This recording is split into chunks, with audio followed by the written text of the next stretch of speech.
what the Don't Unfriend Me show has become, alongside so many others in this incredible community. His generosity, encouragement, and belief in our mission helped turn an idea into something much bigger. While Chuck may no longer be with us, his impact remains. Every broadcast from this studio stands as a reminder of a man who gave selflessly and made a difference. His legacy will live on through the show and through the countless lives he touched. God bless and keep him. Until Valhalla, my friend. Bigger, better, faster, more. It all started with just a vote, a single choice in a sea of millions. And suddenly, people we loved vanished. Godparents to our children, lifelong friends, all gone with just a click, with a comment, with silence. That's when the seed was planted. Don't Unfriend Me wasn't just a name, it was a plea, a line in the sand, a refusal to let politics tear apart what humanity once held so sacred. We didn't set out to build a movement. We set out to tell the truth, even when it hurt. Long hours, lost sleep, more setbacks than anyone will ever see. There were days it felt like we were shouting into the void, but we kept showing up. Not for clicks, not for clout, but because this matters. We pushed through the doubt, the algorithm throttling, the shadow bans, the isolation, the nights we sat at the mic with empty inboxes and broken spirits. And still, we stayed. We persevered, because we knew there was something here worth fighting for. For years, thousands of hours, laughter, heartache, raw conversations with real people, and now, it all leads to this. One night, one room, one moment. We can agree, we can disagree. You can love me, or you can hate me. Just don't unfriend me. It all starts right now. Do you want the truth? Are you tired of being so confused? You feel like you're more fucked up than the lies on the evening news? Well, just step right in. We can talk about it all as friends. And if you want, we can hug and kiss and make up for the party ends. Agree or disagree, stop unfriend me. 'Cause I'm everything you want, damn sure what you need. I won't tell no lies, back up on the facts with truth. And if you can't get down with that, you must be somebody's dog.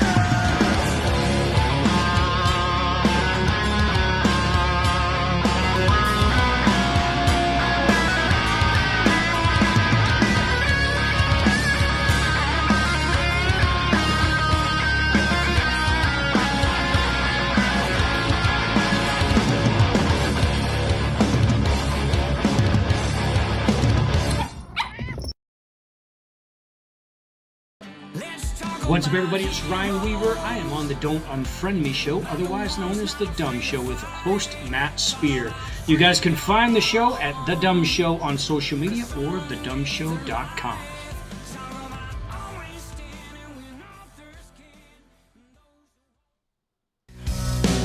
Yeah, back to the good old days, back when liberty was safe, back when everybody stood together and we believed it would last forever. Back to shaking hands, back to remembering the past, back when red, white, and blue wasn't never put last. Go support Ryan Weaver. You guys know my family has followed Dennis Prager and PragerU for a long time, and now more than ever, Dennis needs our prayers and our thoughts as he goes through his most difficult struggle. We've watched him for years with friends and shared him on the show, the culture, the principles that made America what it is today. And recently, Olivia started using PragerU Kids with some of the children she works with as a nanny. And it's been amazing to see how quickly kids connect with it. And that's why I wanted to mention their new series, America's Favorite Music Show. It teaches American history and heritage through music and storytelling, which is really a natural way for kids to learn and remember things today. In a world where so much educational content seems focused on really tearing things down, it's refreshing to find something that helps kids understand where they came from, what our nation stands for, and the values that help build it. if you've enjoyed PragerU over the years, as I have, take a look and see what they're doing for younger kids. I think you'll be pleasantly surprised. Thanks for listening, and get the link down below. Adjusting transmitter output. This is the Don't Unfriend Me Show with your hosts, Matt, Leroy, Amy, and Olivia. Geopolitics, military analysis, and election coverage. Coming to you live on all major social media channels at The Dumb Show. Honest, direct, unfiltered. We can agree, we can disagree. Just don't unfriend me. Hey everybody, welcome to the Don't Unfriend Me Show. How's everybody doing? I hope everyone's well. People were probably expecting Hayden tonight, but we decided to do something else. She had her boyfriend over and decided to do something nice for her. Liv, do you want to tell them what we did? Yeah, we sent them to go on a date with little brother in tow. Yeah, on us. So they went out to dinner and to do an activity in town on us. Yeah. So, and the nice thing is that the place that they went to is kind of a fun place, and the boyfriend works there. So, and he, of course, loves going back, I'm sure. But either way, it was a cool thing to do, and we did it. So we figured we would. Mom and I would take the helm tonight, and we would kind of go from there. So welcome to the Don't Unfriend Me Show. Liv, tell us who's coming. You got 20 seconds. Go. All right. Gary Brugman will be here tomorrow. Next week, we've got Dan Nunn on Tuesday and Damani Felder on Friday. Tim Brown will be here next week on the 8th. The 14th, we have Garrett Sedano. The 21st is Lisa Regina. It's okay. Keep going. Regina, you're running out of time. Along with Ronnie Marmo and possibly Joe Montana. So all right. Good stuff. Good to have everybody there. Thank you. We hope you show up. Also, $300 on the board for donations. Please make sure that you go over to thedumbshow.com/donate, and you too can take part in donating to the show. We would certainly appreciate it. Where is my link? For what? I'm just talking to myself. Hold on. Oh. There it is. Okay, so thedumbshow.com/donate. There it is. Sorry about that. Now you can see it, and now you know where to go. So also, stickied on Facebook and YouTube up in the top right-hand corner. There. Oh, fan's not on. Yep. Like that would take me longer than 2 seconds to know that. There you go. It gets super hot in here. Well, it doesn't get hot as long as you move the air, but it's stagnant air. Oh, immediately. Like once you turn those on, it's like, anyway. So, if you go to the top of Facebook, you guys might notice that there's a link there. We're going to put those in there. There's going to be points of interest we want you guys to go to. So we will favorite it. So can you guys take a look at that and make sure on Facebook is the link to PragerU starred as a favorite? Let me know. I did it earlier. And I want to make sure that it worked. So if you guys could check that for me, I'd greatly appreciate it and let me know that that's working. And then we'll change it to the donations in a little bit. But why are we telling you to go to PragerU Kids? Well, the reason why is, first of all, it's awesome. Number one, Olivia has been working with it with her families as a nanny. Yeah. And we have a partnership with them now. So every time I can't tell you the amount, but I can tell you it adds up. And it is helping tremendously with the show's revenue. And every time somebody clicks that and goes and gets information on it, it's free, by the way, PragerU Kids. They have been incredible. This vendor company has been, this advertising company has been unbelievable. I can't even begin to tell you how cool they've been to us in just 2 days. Super constructive, kind. The revenue that we generate from the Prager Kids has just been overwhelmingly cool, and it really fills gaps for us. And it's a revenue source that's really going to help kind of allow us to be a little bit more focused on the show versus stressed out over revenue, which is great. So it allows us to decide what we want to promote, what we want to talk about, and it's just cool. It was just refreshing when you came home today to see that, Yeah. So anyway, guys, you can click that link. I'm still nobody's let me know if that link's up there. So it's on Facebook. It's starred could you just go to the live show on Facebook and look at the top of the page? It's please support the Dumb Show, isn't it? Mm-hmm. Okay. So I will try to fix that while we're chatting. The first things first, Iceland Dad. I don't know anything about this. So you've got to help me through what this is. Yes. And don't give away the whole story. Just give us a taste and then we'll watch the videos. So this Iceland Dad, he's in Iceland. He's in Iceland. Okay. Yes. Okay. All right. Going through issues with custody because he does not want his son to be a girl. Okay. So he doesn't want his son to be a girl. Mm-hmm. And what else? I mean, is there anything else to that? Yeah. Well, the state took the kid away. Oh. Said he's not fit to be a dad. So there's 2 videos. One, I just saw this 2 days ago, the first time I saw it. And I saw both videos. One is the first video of him explaining what's going on. The other one is like a year later, which is more recent. Oh, so explaining the update of what is going on. So this has been going on for a while. Okay, so let me make sure I understand. This is just recently coming to the limelight, and so we've backed up. Mm-hmm. Yeah, I thought it would be showed the previous I section. thought it would be good to watch the previous video he sent out so we all know what's going on. Cool. Can you check Facebook and see if that comment has changed yet? And so that way, far it's just the Dumb Show. I'm not seeing anything as of yet. Okay, just 1 second, guys. I do it. I just don't know how on Facebook. It's okay. I'm doing it. All right. So let's watch this video. Then we can break it down, and everyone can tell us what it's about. Okay. So let's see how long this is. See if I have. My name is Alexander, a father living in Iceland. Okay. He's definitely wants to come to Sweden with Velga. Go to Velga with Sweden. Helga. Velga. It's not Helga. It's Velga. Here we go. Reykjavik. And last December, by the decision of the court, my son was taken away from me. The reason? Because I did not want to allow my son to undergo a gender transition and identify as a girl at the only age of 10. Oof.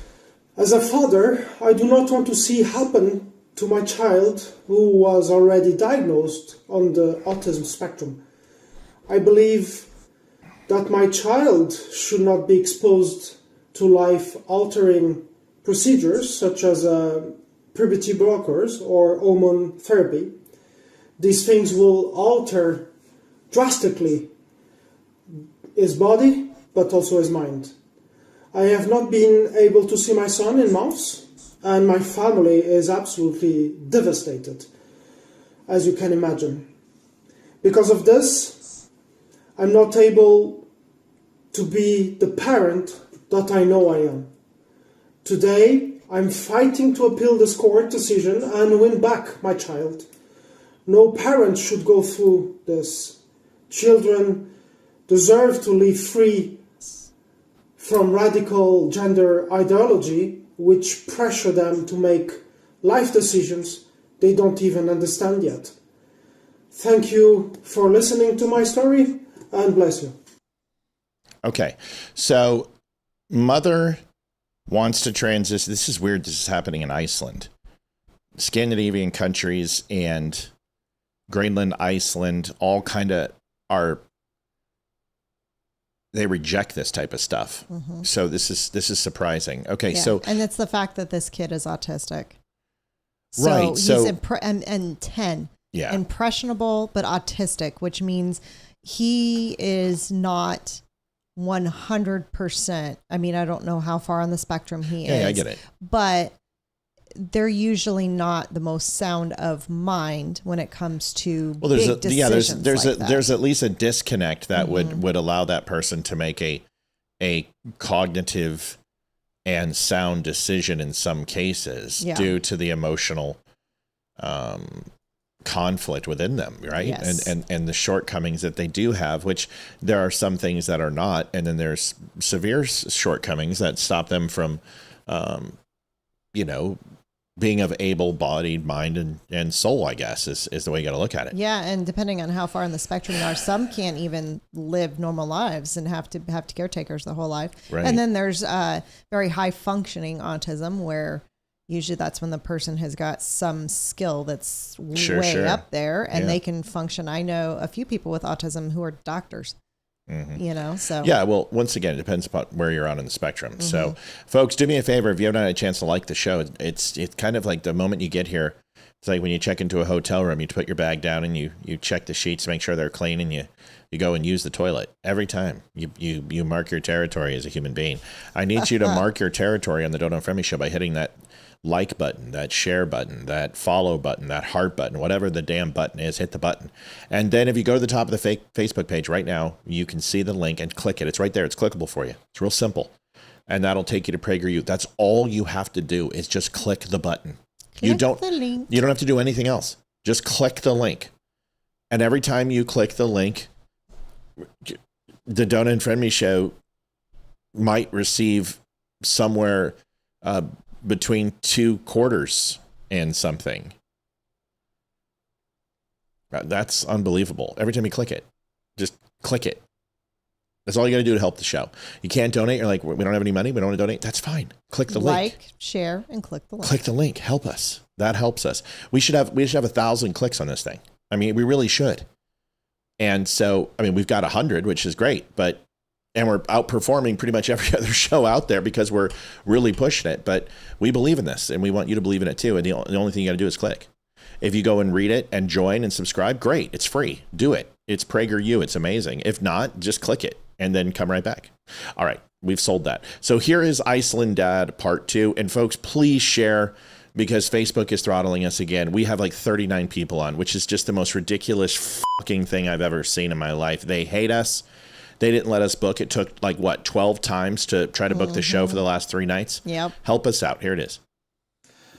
Well, hello everyone. Well, he looks better. Not that he looked bad, Quite some but time since my last update, and in this day I want to wish every fathers a wonderful and happy Father's Days. there you go, buddy. And I have some significant news to share. Recently I was contacted regarding the legal proceedings of the court, and the judge is now... So this is a year and a half later. Mm-hmm. Wow. He's still wearing black. Okay. following the appeal. More importantly, we have successfully stopped the trans therapy with the National Hospital in Iceland.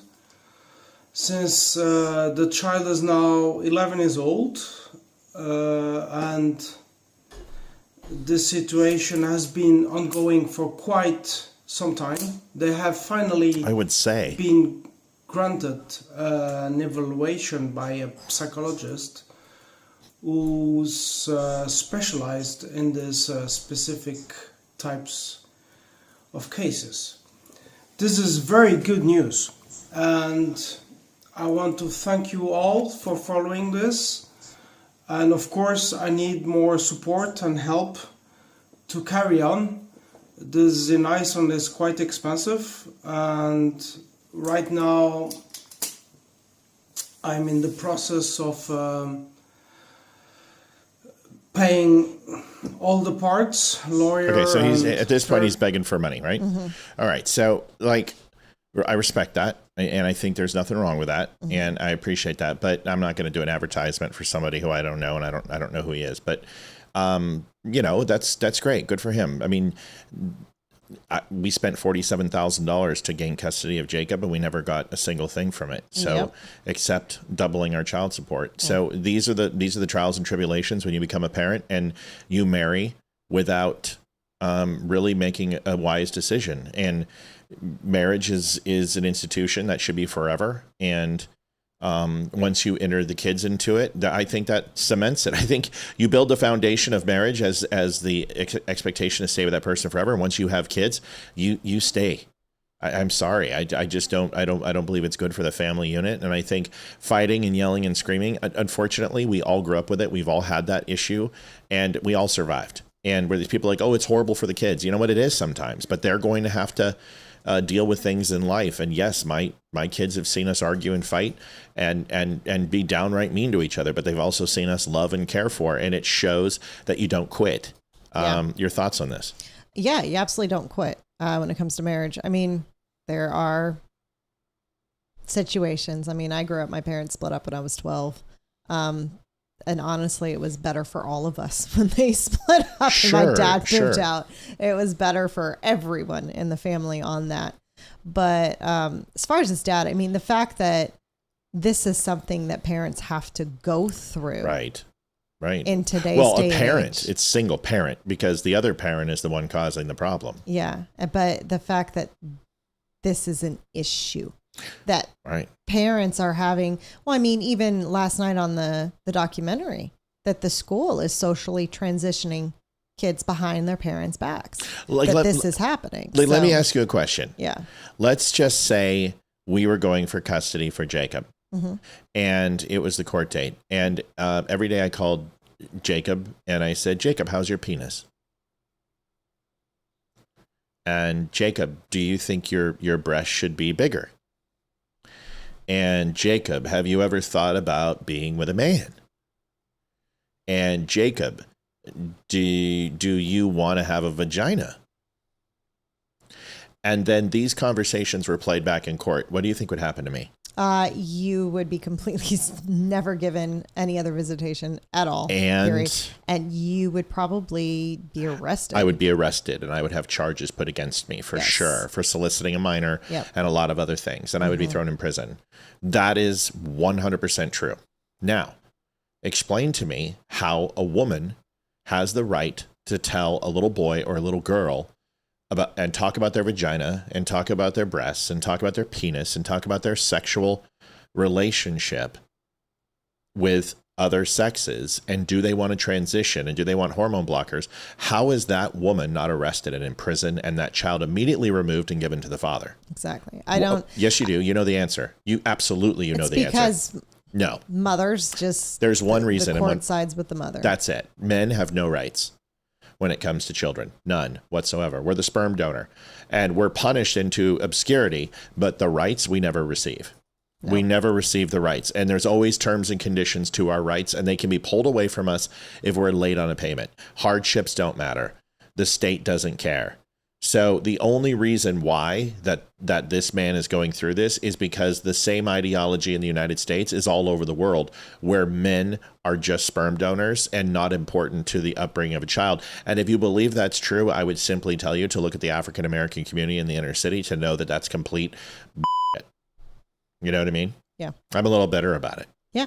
Yeah, absolutely. Considering what we've been through, but yes, absolutely. But seriously, I mean, can you imagine that if I said that to Jacob, I'd be in cuffs? Well, it's the fact why does this teachers can do this? Well, I know that's my point, but this is a parent. You would go, well, the parent has some ability to talk to a kid about some things that are controversial that a stranger can't, like drugs, like alcohol, like pornography, like sex, like how a baby's born, how masturbation is going to come up when you have a child in some way or another. But we're not asking them about the private parts. Even if we were, there is some carte blanche. There's like for instance, yes, it's okay to ask a child when Ethan was grabbing his crotch all the time, I finally asked him, I said, son, do you have an itch or do you have something that's irritating you? And that is unfortunately a role of a father and a parent when it comes to this, is to have those uncomfortable conversations. Remember when he started smelling and I'm like, dude, you need to use body deodorant. How are you showering? Okay, go put your swim trunks on and get in the shower and show me how you shower. 10 years old, I'm doing that. And so he's on there and this is what he does. He rubs a little soap right here. He goes like this and then he goes, right here and then he's done. And I'm like, stop, bro. And then the shampoo, he gets the shampoo in there and he rubs his hand and then he puts it in the water and then he washes his hair and it all runs off. I'm like, dude, you can't. Okay, stop. Okay, so this is how you take a shower, right? So I had to go in there and show him again. And he was wearing swim trunks the whole time. But still, a stranger can't do that with your child. No. So there's things that we're going to do as parents, which I understand, but these questions and these scenarios are absolutely like even a parent doesn't get to do some of the stuff that they're doing. Yeah. You know what I mean? Exactly. And they should be polled immediately. Yeah. Yeah, Ethan had no idea how to take a shower. So I'm like, this is why you smell like a foot, bro. You got to wash the pits and the twigs and berries, man. You got to twigs and berries and the holiest of holy. You got to get all around there, big guy. Anyway, Renee Harrington Painter says, Olivia Dumb, hey there. I have to go. Time to go home. It's my Friday. Is that a Jewish holiday? No, Friday. It's yay. It's Friday. It's Friday. So it's Friday? I guess. It just sounds like ukfeuye in Pig Latin. I was like, Friday. Yeah, fry. I don't understand. Unless she forgot. I get it. Friday. No, it's Friday. It actually is. You know what? If it's not, it needs to be because that's actually kind of cool. It's my Friday too. Friday. Yeah. And that means it's my Friday. It means every day for the next 3 days is my Friday. Yeah. Tammy is on, but she can't stay. So she already gave us the link. So I will copy and paste it. Okay, Tammy. Thank you. Mello, these situations make prenups a mandatory requirement, include not money, property, but child rearing as well. You know what? I here's the thing. If you truly love somebody and you truly know the person you're marrying, is a prenup really necessary? You would think no, but I think when there's a lot of money involved, yes. If somebody's got a lot of money and the other person doesn't, yes, absolutely. Prenup maybe, but like in the instance for you and I, yes, we vetted each other thoroughly. Well, yeah, we were together for 3.5 years. Multiple times. So we knew each other and we knew our shortcomings. Like I knew what I was getting with you and you most assuredly knew what you were getting with me. And I knew your commitment to marriage was as strong as my commitment. Is that if we make a vow, we take a vow. Listen, it's not hard to stay married. Everyone's like, oh, it's so hard. No, it's not. No, it's not. You there's a couple things you do. You have to be completely honest. You have to show remorse when you're wrong. You have to continue to have sex. Yes, sex is a big one. Often and uniquely as possible. Physical relationship. Try new things, and find things in common and become obsessed with what your partner loves. And they will go ahead and do the same to you. Is that fair? Yes. Find a way. I don't want to do that. No, bullshit. Do it. If your partner wants you to do it, just do it and find a way to appreciate it. I'm not talking about, a sex in an uncomfortable position. Like what? Like a back of a Volkswagen? No, that's not what I'm talking about. What I'm talking about is just the little things. You're like, oh, I don't like feet. So I don't like to give foot rubs. Give foot rubs and become a master of foot rubs. And another thing that you have to do is you have to share the common value of understanding what the institution of marriage is. And you have to stop putting yourself first and put someone else first. And then when you bring kids into the situation, you have to learn to no longer love each other. You have to love your kids and learn that love. Woman gets it right away. The moment she knows she's pregnant, she loves her children. Men, we don't get that luxury. And we have to do it all at once. This spitting, shitting, crying thing that's keeping you from your beautiful wife, you have to learn how to love. But until you do, your wife is not going to reciprocate. So I had to learn how to re-love my wife through my kids. And if you do those things, you'll be successful. And you need to have what else? Similar values on how to raise your children. That's true. And we also agreed that if we disagreed with how the other one was parenting or what they were saying to the kids at the do it time, in private. That we do not disagree in front of the kids, but when the conversation's over in private, we talk to each other. And I can say that has only happened like twice on both our parts that we've talked to each other's but more you than me. Yeah, we are simpatico majority of the time on how we raise our kids. When you say a couple of times, that means you, because I have not done that. I don't ever contradict you. And if I do, I say, listen, I'm not contradicting your mother, but I also want to offer another thing. Hey, Liv, is that okay? Mel says, but do you really know your future spouse? Most likely these topics were never discussed. We discussed every one of them. We discussed everything. That's why we didn't have kids. We weren't ready. We were selfish, and we knew we were. And we knew that we were not going to make the commitment for children. And we might get to a point where we just wouldn't have kids. And our relationship, it didn't end, but it was probably going to, because Olivia wanted kids, and I'm like, we're not ready. It's not money. It's our commitment. We're too selfish, and we have to learn how to become a little less selfish and more about other people.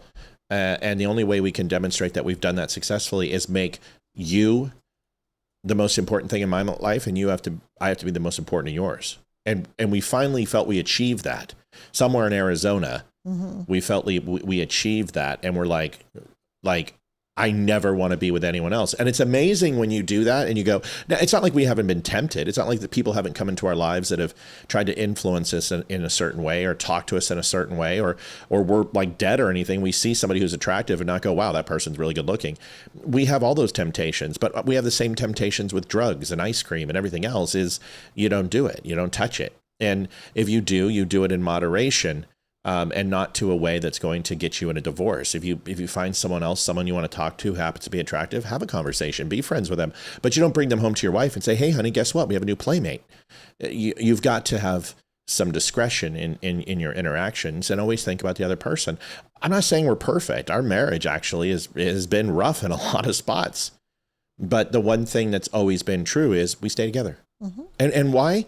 Because if I don't have Olivia, I'm going to die. And not just from, I won't be able to find the food. Exactly. He won't know where to go buy groceries. Right. Mel Lowe says, what you might have. What would you say the percent do that? The 51% who actually stay together. That's the percentage. And it's the 49% of those who get a divorce that don't. So what we're doing is giving you the secrets to what works. Mm-hmm. It's the people who actually want to stay married, because a lot of the times when it gets tough, they don't want to work for it. Once the honeymoon period goes away, then it becomes work, and you have to watch a movie you may not want to watch, or go to a restaurant you may not want to go. It's compromise. It's all about compromises. It can't be all about you. And a lot of people, when the honeymoon phase wears off, they're like, this is too hard, and they don't want to work for it. Well, that's the thing. And listen, people are like, well, people change. Yes, they do. That's why you should wait till you're an adult, till your neurons are set. Mm-hmm. And you shouldn't get married when you're 18 and 19 and 20 and 22 and 23 and 24. We should have waited a little bit to get married. And we did. We waited. Your neurons are set at a certain period where change is only going to be based upon the stimula that you interact with. And once you've been married for a while, once you establish yourselves and get into the rhythm, the stimula that you allow into your life is limited based upon what you two want. So whenever family members made it difficult on our relationship, we just said goodbye to them. When they wanted to go ahead and name our kid and tell us how to raise them, we just said goodbye to them. And listen, I think people are misjudging me. I didn't say divorce is wrong.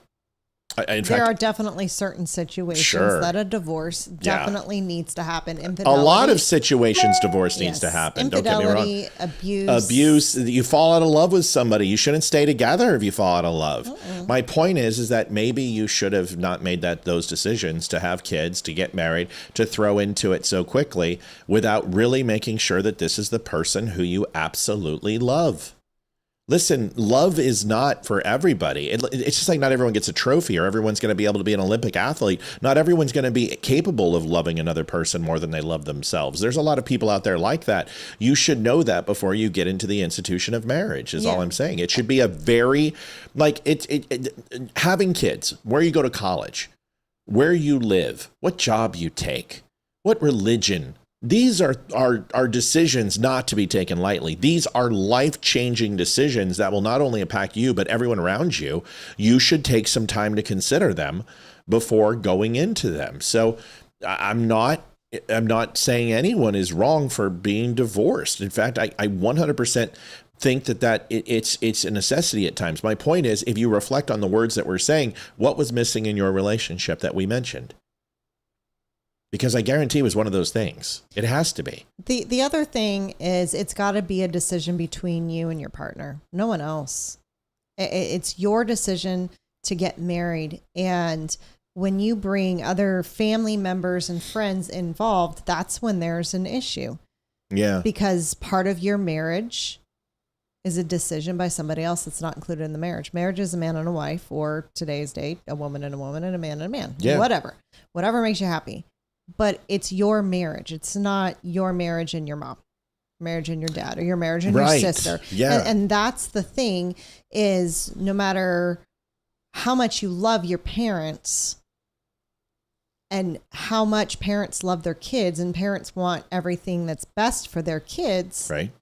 Eventually the kids have got to cut the parents out of that decision. Yeah. And I'm not saying cut them out of their life, but no. cut them out of They're their just no longer part of the decision. equation. I mean, I've had a lot of friends who have come to me for marriage advice. I'm going through a rough time, or relationship advice, Same. not married. Put that we in. were, oh, You sorry. got to put these in. I got focused. It's okay. You call it out. Yes. Kimberly Jurgemeyer, $25. Thank you very much. We Stay Married 101. Thank you. You too, for some of those reminders. Wink, wink. Jurgmeister, the Jurgemeyer, the Jurg Diggler. So we've had lots of friends who said, we come to you, you guys have a great relationship. What is your advice? This is what's going on in my marriage, or what's going on in my relationship. And I can honestly say that a lot of those relationships, they got married for the wrong reasons.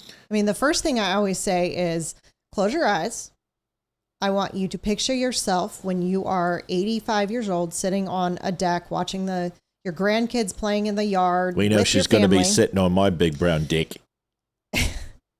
And I want you to picture your spouse next to you. And I want you to turn your head and look at your spouse. Is that your husband that you're looking at right now? And if it's not, then I don't know if this is going to work, because that means you're not willing to work on it. Oh my gosh.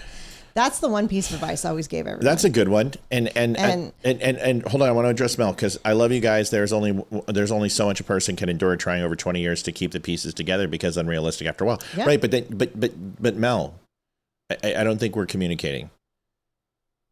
What it sounds like is one person was willing to commit to the relationship and do the things necessary to be successful, and the other wasn't, which I just said is the emphasis for a relationship not to last. Both have to be in it. The question that we're answering is, how do we make a relationship last? And here is our understanding of what to do. If you're missing one of those things, it's not going to succeed. That's not an affront or a critique of anyone. This could happen to Olivia and I. If one of us just was unflappable in our design, we would not be married anymore. If it was one phone call that didn't take place to say, don't leave the driveway, or if it wasn't one hug when someone's struggling and wants to beat the shit out of you, but you put your arms around them, or, whatever it is, or bringing roses instead of just ignoring the situation, it could have ended it. So we're fortunate. We're not masters of our universe. We're just fortunate that we uncovered some of these things, and we don't know, because it could end in a year. We hate each other, just like everyone else. And we could say, well, after 20 years of trying to keep the pieces together, we couldn't, and we will be in the exact same position. So this isn't a critique on anyone else. These are the secrets to marriage to our marriage. No, to any marriage. I'm sorry. It's to any marriage. It really is. It's a very thorough list. It's the secrets to every marriage. And if you're not capable of fulfilling that, or that other person isn't, it has a good chance of failing. And sometimes it succeeds. Sometimes people hate each other till their deathbed. That's just the way my parents were that way. They hated each other almost to the day they died. That's just the way it is. And they stayed together. And the secret to that marriage was the hate was so important to them that they couldn't leave each other. That's what drove them. That you got addicted to the hate. Mm-hmm. They didn't want to let the other person win. Pride. Yeah. Anyway, I've known a lot of people that got married because of parental pressure, that they ended up having sex before they got married, and parents found out and pressured, and every single one of those marriages ended in divorce. Right. You have to get married for you, not for anyone else, not for your parents. Yep. And I hate to say it, but not for your God. If you have sex before marriage, do not get married to that person because you think God is going to send you to hell because you slept with somebody. Yeah, you just need to ask for some forgiveness and repent. And and do better the next time. But if you get a woman pregnant, getting marriage is not necessarily the best thing. Because I can tell you that if you would have married Jacob's mom, that would not have worked. No, it would have worked, and I would have stayed in, and I would still be in it today because that's the type of man I am. Yeah. But instead, I decided to pay 21 years of child support and never miss a payment. And I did everything I could, and I went to court and I fought, and it didn't happen, and that's the way it is. But marriage, I offered. Yeah, you did. I did. I offered to marry her, but the option, she wanted to, and then I came to my better senses. When I found out she poked the condom full of holes and lied about her hysterectomy, I was like, no, I'm not marrying you for all the tea in China. You know what I mean? Yeah. Moving on, long conversation. Mel, get in the right place. Like you tell me, I love you, and I'm not judging you, and you're never alone. You can come down here for some love with the Spear family. We'll all put our arms around you and cook you apple crumble caramel pie. Well, actually, we ate it all, but you can come down here. We love you. Don't be in a bad place. Be in a good place. We love you. No bad places. No bad places. We're just talking. We're talking. Well, let's move on. How about that? We just change the subject. Mike Johnson was socialist. Mike Johnson is, Karen says, we were good friends first. That was our foundation. Always honest and love no matter what. Okay. Debbie said, I met a man in a bar. Then a week later, we eloped. We were together for 30 years before he died. Sometimes it works. Very similar. Olivia and I, she resisted me. She couldn't. And after 4 days, decided to give in. It was love at first sight. It was. Well, she loved me. Sure. He asked me to move in with him a week after we got together. Actually, no, it wasn't even a week. It was a week after we met. It was like 3 days. And you still look exactly the same, which is just baffling to me. You haven't aged. I'm a vampire. I sparkle in the sun. Okay, anyway. So Mike Johnson was socialist. Here it is. Across the country, Democrats have candidates winning primaries and rising through the ranks. Here's a few of them. Vang in California, one of the Democrats, she won't say the Pledge of Allegiance. Yeah, just look at crude oil over there to the right. $70.15. National average for gas, I think, is like $3.75. It's dropping like a rock. Liberals' heads are exploding because they promised us these gas prices were going to last forever. Mm-hmm. Oh, Trumpy, Trump. Hamaway in New Jersey, Democrat candidate, socialist candidate, has ties to Al-Qaeda and other terrorists. JD says, need the bathroom cleaned that bad, Matt? 1 week joke? Wow. Liv, you're going to have to make up for that, JD, with a huge donation because you're in her crosshairs now. He was saying that. I needed a maid. So that's why we have kids. I told you to move in after a week. We didn't have kids then. Oh, no. Here's the rest. I see what he was saying. JD. Right. See, JD. Took me a minute. See, she would have got it at 2:00 this morning. She would have like, JD. Whatever donation you were thinking, add 2 zeros to the end of it, dude. Holy gosh. Folks, we're leaving early. We're going to Barbados. For Hakeem's counter endorsement, she says she wants to abolish the border. She doesn't want a border for the country. Mendoza in Arizona wants to decriminalize trans prostitution. Apparently that's the thing. James in Iowa wants to apologize for being white. Garriott in Iowa performed a Satanist wedding. And Bennett in New Jersey stopped going to church because Trump voters were there. So I'm going to show you a series of videos tonight where Democrats are in some serious trouble. And the best way to preface this is the following. Socialism is not popular outside of California, New York, and Oregon. It's just not. And in fact, Californians don't like socialists. And New York doesn't like socialists. It's just New York City and Los Angeles and San Francisco that own the monopoly on bodies. Nobody likes socialism. Nobody likes communism. This is not going to go well nationally. And if they continue to try to make the Mamdani sandwich and every French fry tastes the same, or in this aspect, all the hummus tastes the same, it's going to backfire. So we'll show you some things that will help you guys understand why they're kind of sweating right now, because the Democrats don't know what to do. And the Democrats were fractured in twos. Now they're fractured in thirds. You've got the old school Democrats that are saying we need to repudiate socialism and communist left-wing progressives. You have the middle who are saying let's just all get along to get along. And then you have the left, the ultra left socialists who are saying, no, we need to go more left. So I'm going to tell you something, and that's really going to bother you, especially if you're a liberal. The only way for you to fix this, I hate this. This is so funny. Like, I'm going to predict it now. Mark this. Mock me. Mock me. Democrats becoming a moderate or MAGA or a Republican is the only thing that's going to save us. And you're going to have to make the decision. All of those moderate Democrats, which there are a bunch, and all of those blue dog liberals, you're going to have to hold your nose and come over. And how do I know this? Because you did it with Reagan. And you did it with Bush. And you did it with Trump in 2016. And you didn't do it in 2024. But enough black people and young people did. But if you want to destroy this Democratic Party and get away from the communist socialists, you're going to have to leave it, and you're going to have to pick the other side, which is going to be hilarious because you're going to find Christian grace. We're going to accept you with open arms. We'll forgive you. We won't even ask you to apologize. We'll just accept it because here's the thing. We don't care. We don't identify with our political party to decide who we like and don't like. We just want you to stop doing that shit.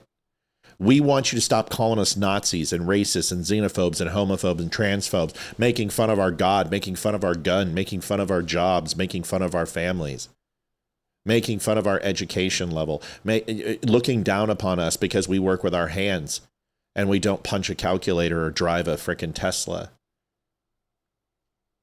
But this is the truth of the matter. And I've seen this before. It happened with the shift with Ike. It happened with the shift with Goldwater. It happened with the shift to Reagan. It happened with the shift to Bush. It happened with the shift to Obama. And it happened with Trump, and it will happen again. But the party is going to have to move. And the only way to circumcise the Democrats is to leave them. And this is the road that they're on because America doesn't want socialism. Here is Scott Jennings. And we've been saying this a while, pretty much sums up what we're talking about. Here it is. Olivia found this one. But if the socialists win, I agree with, they're going to feel like they have the wind at their back. You're going to see Mamdani inspire candidacies across the country. You already are. Michigan is a great example. There's a Senate primary going on there, and I think Abdul El Sayed is ahead in that. He has a great chance to win. He's exactly like these socialist candidates in New York City. It's not just confined to a... Mel says, if New York and California don't like socialism, why are the majority of voters not showing up at the voting booth? It's pretty simple. They are showing up at the voting booth. You have the major cities that are running it. First of all, Mamdani is not a statewide race. It's a mayoral race. So it has to be New York City, number one. Number two, when you look at California with Gavin Newsom had a recall vote. But the problem is that the population of the vote, you have a ton of voters, and we know the voter registry is not okay. We know it hasn't been eradicated or balanced in 2 decades? We know it has illegals on it. We know it has people who moved out of state. We know it has people who are dead. The estimation is that California could have anywhere from 4 to 10 million illegals in it. So the answer to that question is, you're seeing certain areas of California, predominantly most of the rural areas, are voting red. You're seeing upstate New York. Yes, there is a very large Democrat persuasion in New York, and I'm not saying it's not, but it doesn't mean they're socialists. But when you have two choices on a ticket between a Republican and a socialist, and you're told that a Republican is a Nazi pedophile supporter, of course they're going to vote along their party lines. Could you ever vote for a Democrat if the GOP candidate wasn't up to snuff? Would you ever vote for a liberal? No. So we have to ask ourselves the question. A lot of it's voter demographics, but if you look at the California numbers, there is a turn going on in California. Remember, I told you and believe this, that within the next 2 elections, I think California has a good chance of possibly going red. So the more we get into these conversations about the post service, what they're doing with mail-in ballots, the more we get in with this immigration ploy, if we can win 2028 and continue the mass deportation of people, as we can just get past this election and win the House or Senate, and I hope we can continue to get the mass deportations, because those have been turned off because it's an election year and that's the way this works. So that's it. But here's the problem, folks. When people say, oh yeah, and his state's all blue. No, it's not. No, it's not. Look at the voting records. Look at any state. No state went 70-30 for Biden or Trump, except for Oklahoma, Nebraska. Even then, they were closer than that. Most of the states usually follow a 60-40 split at the high end and like a 55-45 split on the low end. Most states are not very close. Georgia's one that happens to be very, very close, and usually they don't even hit the 51% threshold. But most states are within a few percentage points of being right down the middle.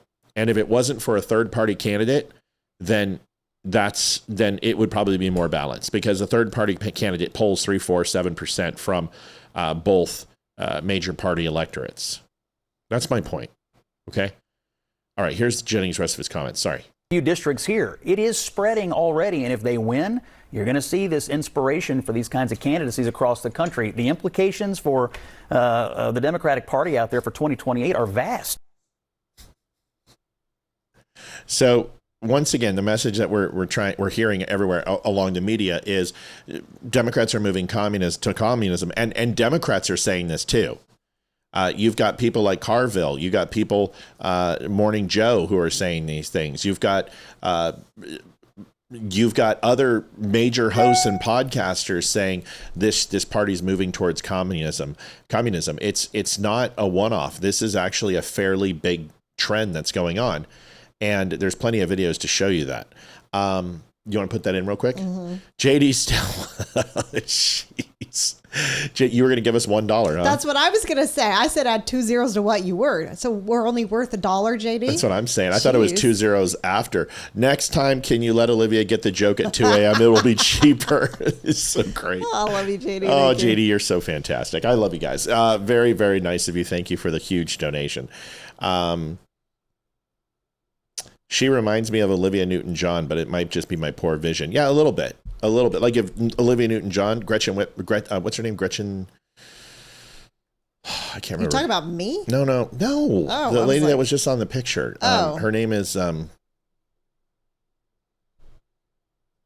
Gretchen Carlson. I have no idea, unfortunately. I'm drawing a blank. Sorry, folks. She's been out of the news for a while, so I don't remember her name. But yeah, I see that. Okay, I will switch the donation thing. Remember, folks, PragerU Kids, if you go to the top of Rumble, top of YouTube, top of Facebook, there's a link there. Just click the It's free. Just click the link. It just helps our show. We're working with PragerU, and they're one of our sponsors now. We're getting sponsors, and we love it. So PragerU has decided to partner with us on a couple of things for a campaign, and we're helping them, and we appreciate you doing it. So if you could do me a favor, that would mean a great deal. The View loves commies. There you go. Go figure. Yep. I disagree with that. You know, I think that New York is the nation's cultural and political capital, and that's just a fact. And I think the Democratic Socialists of America is a force to be reckoned with at this point. Yes. I really do believe that. You mentioned these other candidates that won, but you didn't mention Brad Lander, who ran on basically a Democratic Socialist platform. He ran on building more affordable housing, protecting reproductive rights, the fight to protect and stand up for the LGBTQ plus community, Medicare for all. Who did he unseat, though? Who did he beat? He beat another Democrat. He beat Dan Goldman, who she doesn't even know. Impeachment against Donald Trump. Yes, she doesn't even know. A sitting progressive liberal who was a liberal hero 2 years ago, but because he believes in Israel's right to exist, he lost his seat. But because perhaps it's time for change. Perhaps it's time for change. The Democratic Party, for a very long time, has been searching for an identity, and I see a great parallel between, to your point about the right. I see a great parallel between the rise of the Folks, this is Dan Goldman. You guys know him because he led one of the people who led January 6th, was a prosecutor, but also a congressman. This guy was a huge liberal, and it's only a half truth. It's not just about his January 6th prosecution of Trump, but it is that he does support Israel, and this is a no-no now in the Democratic Party. They are openly anti-Semitic. They're openly hate Jews. And the woke Reich and them, that's the one thing that Democrats have in common. And honestly, there's another group of people who have that in common, and it's called, I hate to say it, but it's Muslims. And they hate Jews as well. So you've got Muslims, socialists, communists, you have Democrats and the woke right inside the Republican Party right now who all hate Jews. That's scary. It should scare everybody because this has happened before. Read a book. Here's the rest of Sonny Hostin as she didn't even know who Dan Goldman was. The Tea Party in 2009 as a rebuttal basically to President Obama's policies and the financial crisis and the Democratic Socialists of America. Hi, Christine drive Clark. In 2016 in reaction to Donald Trump, in reaction to health care, in reaction to the loss of health care.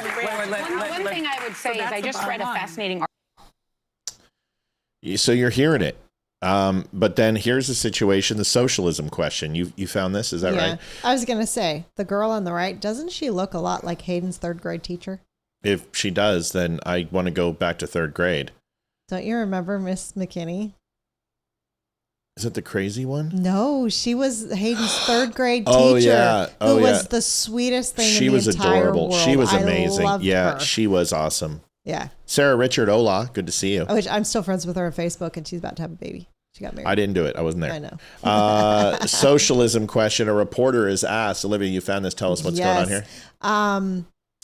So they cannot answer the question, do you know what socialism is? And it really cracks me up. They support it, but they can't define it. All right, let's listen to it. Byron, I can't get enough of this clip, and I think you're going to see more of it. Where has socialism ever worked, Senator? Is that another question, or is that for the next interview? That's definitely for you. You said fish doesn't work everywhere. I just want to know one place where socialism has been beneficial. Well, when you have me come back on, we can talk about all the races across the country. They better get their answers ready. That's a question that is not going to go away. These people will have the potential to make serious trouble because, first of all, as democratic socialists, they're not Democrats. They have spoken openly about using the Democratic Party to get on the ballot, to use fundraising, as a structure to get elected, but they're not Democrats. Now they want to destroy or at least greatly change the Democratic Party. And remember, when they get in the House, a small group can do a lot of damage. Remember what happened in Republic. So you remember what he's about to say is something you hear from me all the time. Is he was saying, don't you remember the Republican Party in 2014, 2006 with the Tea Party and how the Tea Party came in and literally held the Republicans hostage? Mm-hmm. They've all been excommunicated out, and a lot of the neocons and Tea Partiers that were there running it have now moved on. But the point is, that's exactly what he was going to bring up. It's why I talk about it constantly on the show. G-Spot Admin, otherwise known as the lime jello fatty who works in a gay bar up in Canada, says people shouldn't be donating if this show has a sponsor now. Nope. But you can donate $225 again anytime you want. Lime jello, white, fat, gay, working bar Canadian guy. Lumberjack. We're just calling the swinging green jello from my balls lumberjack. As always. So obvious. You thought it was bad you didn't donate. Here is so nice of you to donate 1 month's salary to us. We appreciate it. Yeah, gosh, all those tips at the bar. I mean, how many dicks did you have to fluff to get all that? Candace Baby Brain. This is hilarious. The chicks on the right had some comments. Oh, this is perfect timing for the fat green Jello guy. What do you want to call him? Just call him the Jolly Green Jello? The Jolly Green Homo. The Jolly Green Lumberjack. Jolly Green Homo's better. Okay. Jolly Green Homo is... chicks on the right had some comments about Candace. This is Candace talking about Dana Loesch, her baby. And typical, she just goes after all women. Doesn't really matter. Here it is. Remember how the other day, like when she announced that she was pregnant, she already kind of gave herself permission to use you're not supposed to criticize a widow and in the way that she has. She's now saying you can't criticize me because I'm pregnant. She's like playing off of that. She's mocking Christians. That's what she does. She's also mocking Dana Loesch. Let's bring in Dana Loesch. And the widow. And the prego. For the widow. For the prego. She's such a horrible, stupid woman. Or the prego. The widow. The Prego. Honor widows. Honor Pregos. Yeah, it's God will not be mocked, Very man. amused by herself. God will not be mocked. So good luck with that bitch. I'm just saying. So good. So good. Sorry, but I'm not sorry. Why? That was perfect. That was my favorite. Oh my God. I really wanted you to say the C word, but I understand. I can't say the C word. I told him, that's what I said. I went to X and I told him, what did I tell him? Holy crap. See you next Tuesday. Yeah, no, I went there and I said, hopefully they like it. It said, at Chicks on the Right, you can come back anytime and get a cathartic yelp out of your system. Keep it real, ladies. Yep, So, because we did do that, didn't we? I thought that was hilarious. So let's address the Jolly Green Homo and take a second. We have multiple streams of revenue. We have our merchandise line. We do have advertising that's on our other channels. We have podcast revenue that comes in. We have the donation model that comes in. We have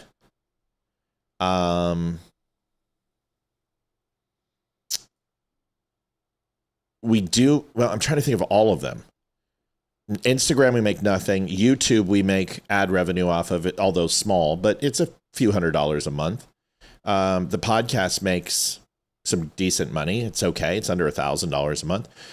We have donations.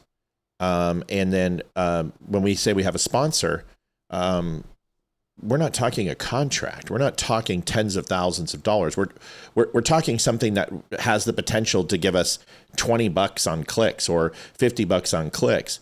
And you don't get to decide what we do or don't. And our viewers get to decide to donate. So you can come in here and post your meltdowns and try to get, but nobody likes you here and nobody likes you there. So when you come in here and you try to lead the group, you've been repudiated. Everybody on the Chicks on the Right can't stand you. Everybody here can't stand you. And it's hilarious. They think that you have any power or you could damage this show in any way, shape, or form like I've damaged you. Because remember, you still gave us money.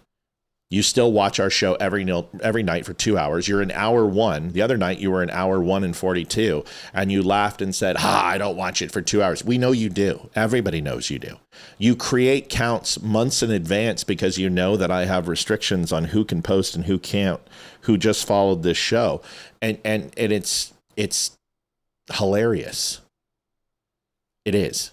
So that's it, bud. You don't get any comments on it. You don't get to make any decisions on it. I just get to go ahead and address it because you threw it out there, but nobody's going to listen to you, dude.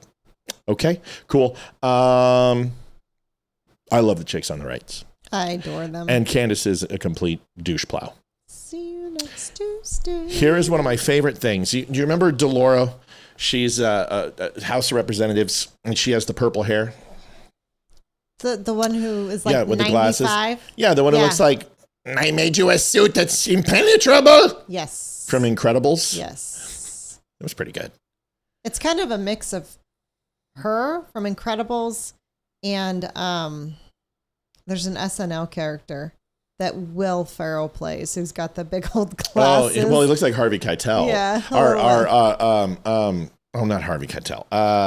Harry Carey. What if the moon's made? Jeez. Yes. Matt, I've noticed just this week that Facebook is putting in ads on your reels now. This is new for my viewing. We make Facebook revenue. We make nothing on the live. They don't promote this show. We make 2 cents to 7 cents. This month we made 7 cents on the live show. We're moving up, folks. That's like a 200% increase. 7 cents. And they show on 100 and some hours of work. Awesome. Yeah, they show. So excited. They show this.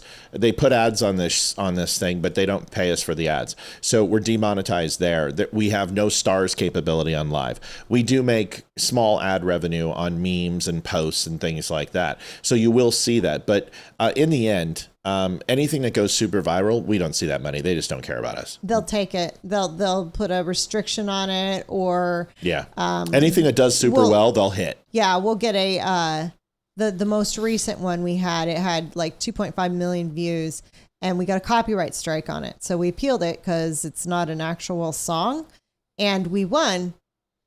They took the money, but they won't pay us the money. And that was like $700-800. So we used to make $15,000 a month, and we didn't take any from Facebook alone, and we took no donations. We didn't take any donations for 3.5 years. But see, everyone knows this. So it's like you can come in here and you can try, but what you should do is call in. Like call in and be like, I want to lay this out of why I think the Don't Unfriend Me show should no longer receive donations. And if you do that, you're going to get embarrassed. Because we are the most transparent show with what we earn and what we don't. That's it. And I will tell you this. I promise you this. I don't think you'll find another show in the country. And I would have to check FEC filings. I would have to check W-2 filings. And I would have to go ahead and research to find this out. But I'm almost positive that nobody donated the ratio of our donations last year to their overall income to the volume that we did of their net revenue, not their gross. We donated our net. I guarantee nobody who made what we made donated $12,000 or $120,000 or $1.2 million respectively of their overall net revenue. We give back a ton. And we don't need to say this. It's just, you're not going to win this conversation. So we're the white trash of podcasts, folks. We're getting by on food stamps and hard work. Sandy says, I never knew who Candace was until you started to talk about her and her show and her videos. Now I understand why you said what you did back then. And then I wondered why had so much dislike towards her. I get it now. Yep. And Tucker Carlson too. Jim, yes, we can see this. Yes, Jim, I can see it. Yeah, Sandy, that's true. Somebody else just said something about Tucker. And it says, what the hell happened to Tucker Carlson? Did anyone see, yes, his last interview where he was bashing capitalism and promoting socialism?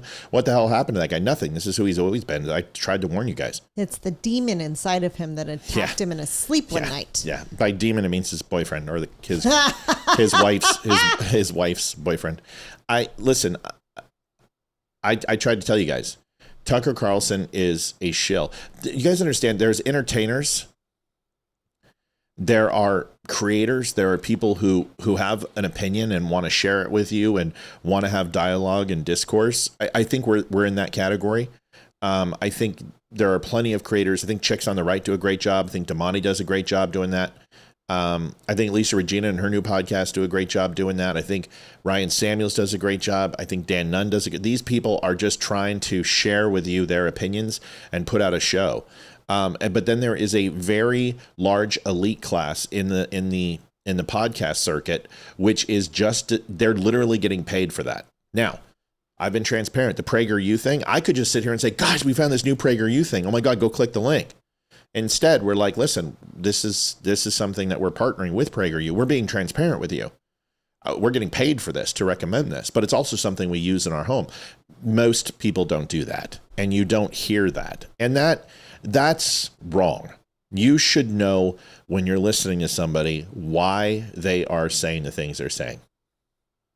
Kay says, I don't follow or watch any other show like I do you. In fact, you're the only one I do pop in on Mayor G now and then, but you're the only show I belong to. Well, you belong and we love you. You all belong. We belong. We welcome everyone. Yes. All right. Except for Green Jello. No, Green Jello is welcome. Just give us more money. Donate more. You don't donate enough. But gay bars in Canada. It was a bad month at Hooters, so, he doesn't work at Hooters. He doesn't have if they have. He doesn't have the legs for Hooters. Yeah, what's the version of middle-aged fat white guys? Hooters. Cockers? Poopers. Poopers. It's got two shits instead of two owl eyes. All right, here we go. Here's DeLauro. She gets smoked by Mullen. Remember I always said if I ever got called to Congress to testify on anything, this is the way I'd probably treat most of them. Watch this. When you take your clothes to the cleaners, they give you a tag, and you then go back and you retrieve your clothes. When you get luggage, You go and get your luggage is returned. Well, I wish the Biden administration would have done that. Let me just say this to you, sir. Again, it is my time. 3,900 children were separated from their families. 450,000 kids were lost during the Biden administration. You didn't say a word about it. Mr. Secretary, do not interrupt. Don't you point your finger at me. Don't I be a will hypocrite. point my finger Don't you at be a hypocrite you. then. Then you be as you should be as upset about the 450,000 kids that were lost. You didn't say a word about it. For 4 years, you never said a word. Mr. Secretary. Could you put him in his place for You should be put in your place. Mr. Secretary. And do not accuse me of wank. Dude, Mullins. You know what that reminds me of? What's that? One of the 2-year-olds I nanny for having a complete and total meltdown. That is exactly like a toddler meltdown because they have to take a nap or somebody took their toy that they wanted to play with. Seriously, chick, you're like 150. Don't you have any etiquette? Or wow. Yeah, it's pretty. Holy It's not over yet, too. It's pretty good. I just love when he says to her, Mullins just cooks her. Debbie's like, did she have Hansel or Gretel for lunch? Oh, I know. It's so true. Like, it's so true. The suit is inflammable. That's so funny. Bring in the gods. Mr. Secretary. Could you put him in his place for Don't yell at me. You should I'm be the put good in your place. Mr. Secretary. And do not accuse me of lying. Do not. Then don't. I do not. Then don't. I appreciate, and I said to you at the outset, there's concern for children across the board. We care deeply about what's happening to children. No, you and don't. I went to the border and I watched children. Is that before or after you abort them? I'm just in those wondering. fenced Are you for places abortion? Then no, years you don't ago, care about kids. and what Right. was happening to them. So I have a long history, Mr. Secretary, in this area. 3,900 kids were separated. Secretary Azar told me he had a way to reunite them. Many of them were not reunited till today. And I loved her in The Dark Crystal. It's so bad. I mean, there's so many like pop culture references that you could use to knock. Somebody just said, what did she eat Hansel and Gretel? Yeah. You know what she needs to come in next time wearing? She needs to come in wearing some Dalmatian fur on her, like a coat or a shawl with the Dalmatian fur, because that's weak. You had to explain it too much. It was going okay, and then you just bailed it. But this is good though, because this is the Dark Crystal monster. It looks just like her. Look at that. She cares about kids slow roasted in cream sauce. See, so true, right? Oh, I eat their button nose like candy. I love kid jerky. It's my favorite. Lizards eat the children. She's so hilarious. Oh my goodness. Yeah, this is this is the Dark Crystal. Look at that. Look, it's a spitting image. The nose and everything. It's yeah, totally. So perfect. Purple hair. Gotta love it. See, Tammy's like, oh, Matt, Dark Crystal, good, bad, ugly. It's like Dark Crystal. See, everyone knows my references. I appreciate it. The Dark Crystal. She's so veiny. All right, veiny. Folks, it's that time. It's 2000. Even though your either two things took place. Balls decided to go ahead and create another account, or there's a viewer who also I know who thinks we shouldn't get donations. But we're not going to do that. Donations are up, and folks, here is the commercial for donations. We'll be right back. We're at $125. Love to get a quick push, and then we'll bring the rest of the show to you.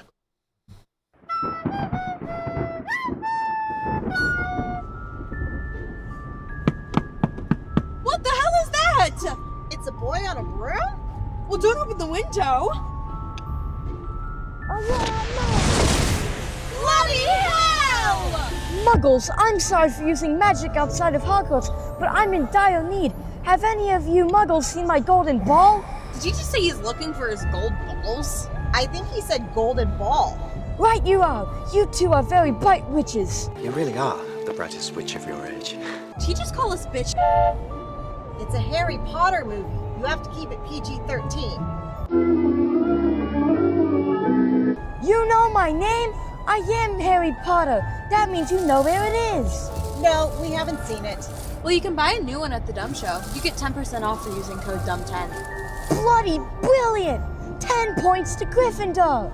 Did he just call us Griffin whores? If you want to take part in more adventures, you too can donate to The Dumb Show.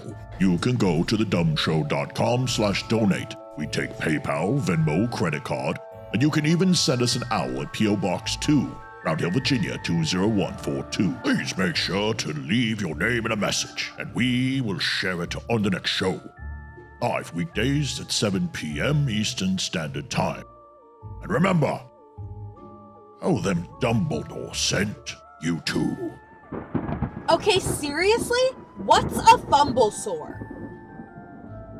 You know, I just realized. Yeah, what'd you realize? I'm amazed that I didn't drive us off the side of the road because I never once looked forward when I'm supposed to be driving the car. Yeah, it's magic, right? So Harry had control of the car. He was using Autonum Momentus Mobilius. And it's a spell in Harry Potter, I'm sure. They don't use cars, remember?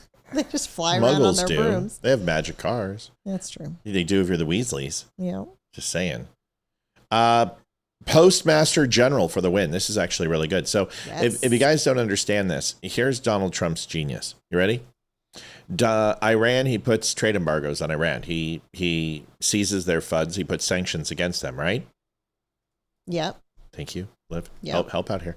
And which limits their overall imports, exports, food, everything else, right? Yes. Farmers are struggling with food production at this point, cattle, etc., agriculture, and we know farmers are struggling, right? Yes. So what does he do? Well, he seizes Iran's money from Cargill and the other vessels, and any money coming in they've seized. So what does he do? He gives that money to the farmers. And one of the things besides going ahead and producing food for the United States is they have to sell food to Iran. So essentially, they take the money they've already sanctioned, and instead of giving it back to Iran, they give it to the farmers to pay for the food that they're going to give to Iran. It's perfect. You keep the people fed, and you keep our farmers happy, and you keep our people employed with Iran's money. It's genius. And it's just what I've come to expect from President Trump. And I don't care what you say. If you are not going to be loyal after this Iran conflict and after the ceasefire and after that's taken care of and Iran is neutered and they don't get a nuclear weapon and and gas is going down and the stock market's going through the roof and things are looking really good. If you are not going to support Trump, good. We don't want you. What? Oh. Is there a tax hike? No. Thought I saw that. Okay, moving on. So my point is, here is the Postmaster General for a win. Listen, this is super important because you know the Democrats are going to take this to court. But they already have. But they're not going to win. This is an executive order, and he has every right to do this. The U.S. Postal Service and the Postmaster General can't do what? What is the one thing you cannot do through the post office?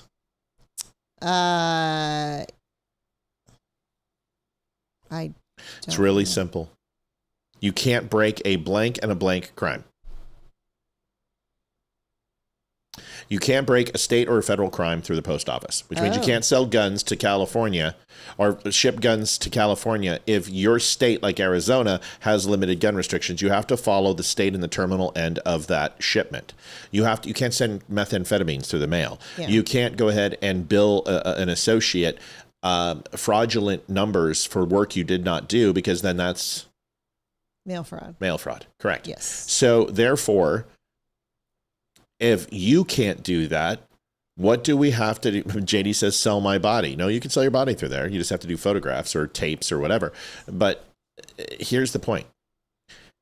Sell weed, right? Can't sell weed. You can't ship illicit goods. You can't ship pharmaceuticals. You can't alcohol in some states. There's a lot of things you can't do. Point is, you can't break the law through the Postal Service.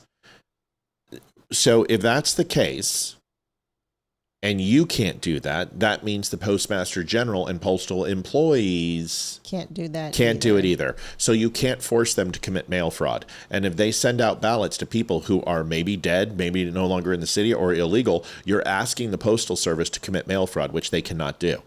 So he's going to hide behind that when they try to take this to court and say, so you're going to ask the Postal Service to commit a crime? and watch the proverbial pin drop. That's what they're going to do. Listen, I haven't been briefed on this. I'm just telling you what I would do as a lawyer, and I would win. Is I'm like saying you're asking the Postal Service to commit mail fraud. Here it is. Battle over the ballot box now brewing. The Postmaster General saying that the agency will not deliver mail-in ballots in states that refuse to provide lists of voters eligible to receive them. What's going on? We asked Jackie Heinrich. She's live at the White House. Hi, Jackie. Hey, Dana.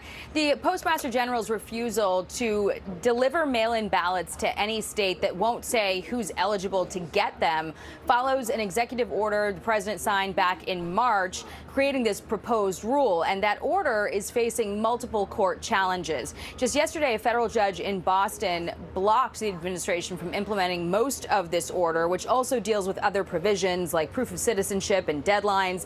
The judge arguing in her sweeping decision that the Constitution doesn't grant the president any specific power over elections. Several Democratic-leaning states brought the lawsuit, claiming it coerces the states into conforming to requirements to hand over their absentee voter rolls or face the consequences of not being able to vote by mail. Democrat Senator Gary Peters called it unacceptable. This rule marks certainly an alarming departure from the Postal Service's long-standing tradition of neutrally delivering all types of mail. You get a piece of mail with an address on it, you make sure it gets delivered to that address. There's a lot of things the mail doesn't do. Other questions. What this basically rule will do is going to turn the Postal Service, however, into a ballot verification agency. President Trump argues the order, along with the SAVE Act, will curb voter fraud ahead of the midterms. At a Senate hearing, the Postmaster General defended the proposed rule. So all the state gives us is a list of here are the voters that are supposed to get ballots, and here are the ballots.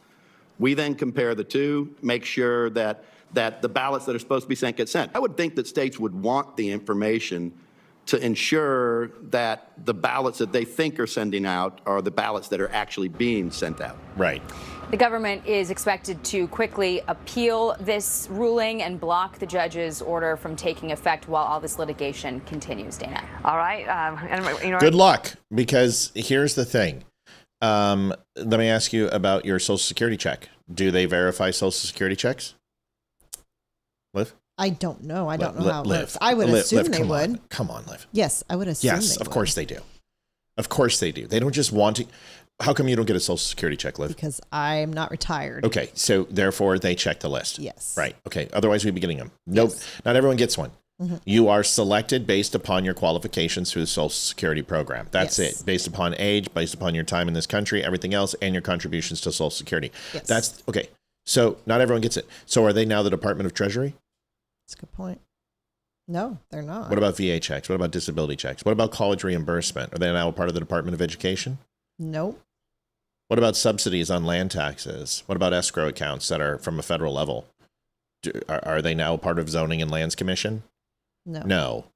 No. So this is a stupid argument. He's going to get his ass handed to him. So whoever's putting an injunction on this is going to be thrown out quickly. And it's probably going to be by a lower court judge, because you asking the Postal Service to not send illegal or illicit items to constituents or to citizenry of this country is absolutely a part of their job. That's why you can't send Semtex and C4 through the mail. Oh, so we can just send anything. So this guy's like, you put a postage stamp on it, you get to send it. Oh, so we can send bombs, we can send ammo, we can send high capacity magazines through with no repercussions to states that refuse it. No, there's rules and regulations. Not everything gets sent through the mail. Oh, okay. Well, then they're not the Election Commission. They're not a part of the FEC because they're enforcing a federal document which is not allowed to go out to a state unless it's to a verified user. That's what a mail-in ballot is. You're going to lose this argument. And I don't think it's one that's going to last until the election. I think this is going to be very, very quick. Because if I can argue it on this podcast and everyone's like, oh, yeah, I didn't think about that, then a lawyer worth his salt is going to be able to do it. And he's going to have the case and precedent and be able to tell you that People versus Wilson Brown, Oregon did this, and give you 1.911 sections S3 says that you're a douche plow and you're doing this for political reasons. Sorry.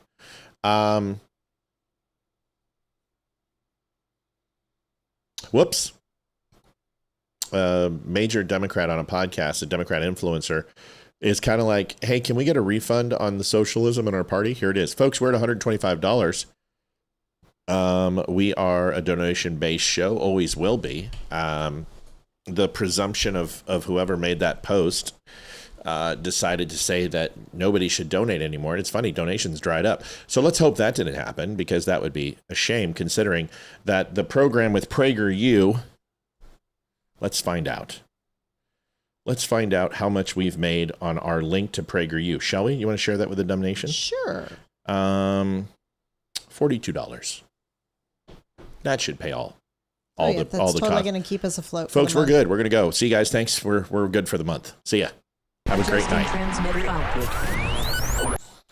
All right. So now that bullshit's over, $125 where we're at. We have about 40 minutes. Let's get into it. We've got Whoopsie on socialism. Here it is.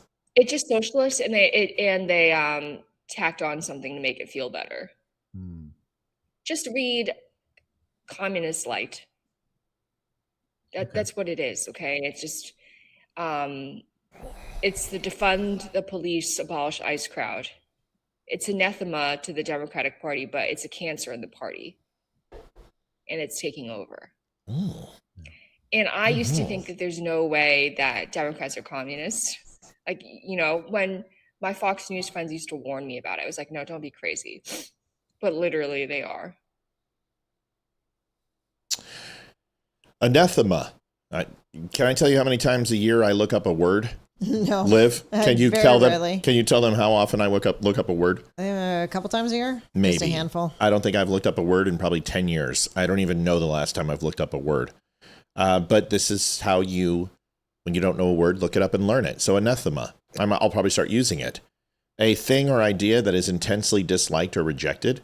A formal religious condemnation or excommunication in some Christian traditions. I have heard of it. And I thought it was anathema through Christian religion.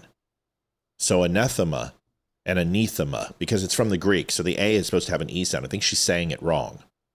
I'll find out. Okay. I'm supposed to remind you the Bernie Sanders analogy that we talked about at dinner. Yes. I'm supposed to remind you. Yeah, we'll talk about that. Yeah, let's do that.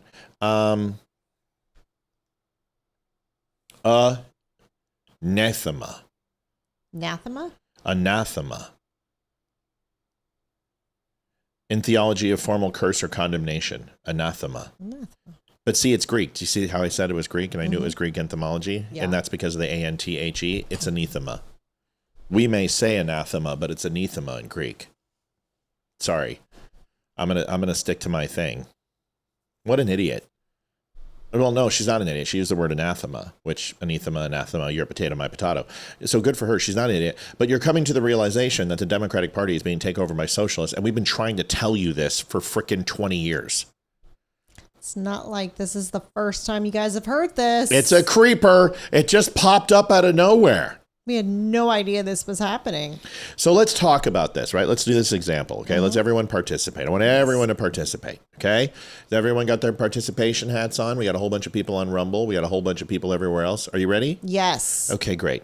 In 2016, please put in your answer. Who is the most socialist senator, state legislator, mayor, gubernatorial candidate in the United States of America? The single most effectively a socialist in 2016, well known as a politician. Please list your answers now. All right, do Jeopardy. Oh. I'm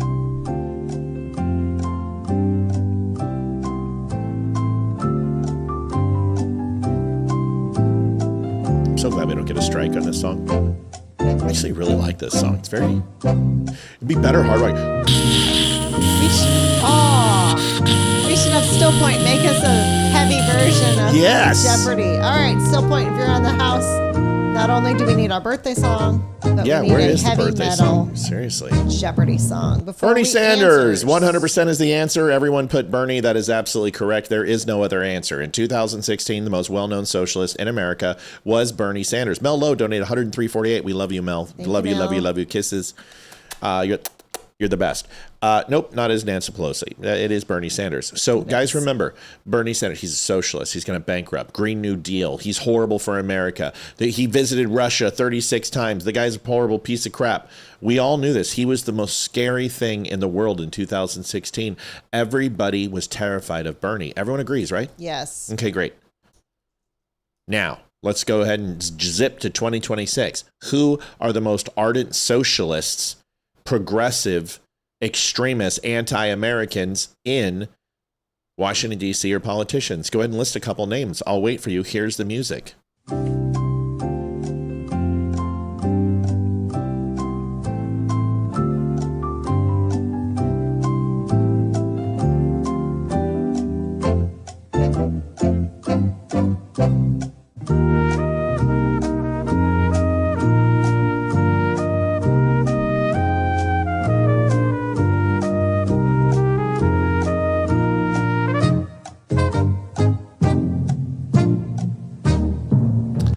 Who is AOC, Mamdani, The Squad, Ayanna Presley, Ilhan Omar, Jayapal. Yes, all correct. All correct. But here's the thing. Here's the thing. I want you now to look at Bernie from 2016 and these socialists in 2024. Are they good? Are they worse or better than Bernie? Worse or better than Bernie? If you had to put the little alligator mouth to Bernie or to the current socialist progressives, as far left as they are, who wins? Who wins? Who gets the alligator mouth eating? Remember, this is greater than eating. Too bad you weren't wearing your Here it is. your skateboard shirt. Soros isn't a politician. Better or worse? Is Bernie better or worse? Bernie's okay. So remember, all you got to do is tell me: are the ones now worse than Bernie? Worse. That is correct. So let me explain something to you. We were batshit terrified of Bernie Sanders in 2016, and now we just think he's a crazy old man who only is putting through progressives. Honestly, the socialist who won in New York, he didn't endorse. Bernie is considered at least somewhat benign and moderate in his progressivism. That is how far this party has moved to the left. Bernie is considered to be better than a large portion of the Democrats. That should scare the living shit out of you. Bernie Sanders was never like this. Bernie Sanders was never anti-Jew. He was never pro-Hamas. He absolutely wanted health care. He wanted college spending to be taken care of. He wanted, obviously, to decrease the size of the military-industrial complex. He obviously wants privatization. Yes, those are progressive values. And yes, they are socialist values. This new group are people who support Islamic terrorists and support communism in our country. There is a very big difference.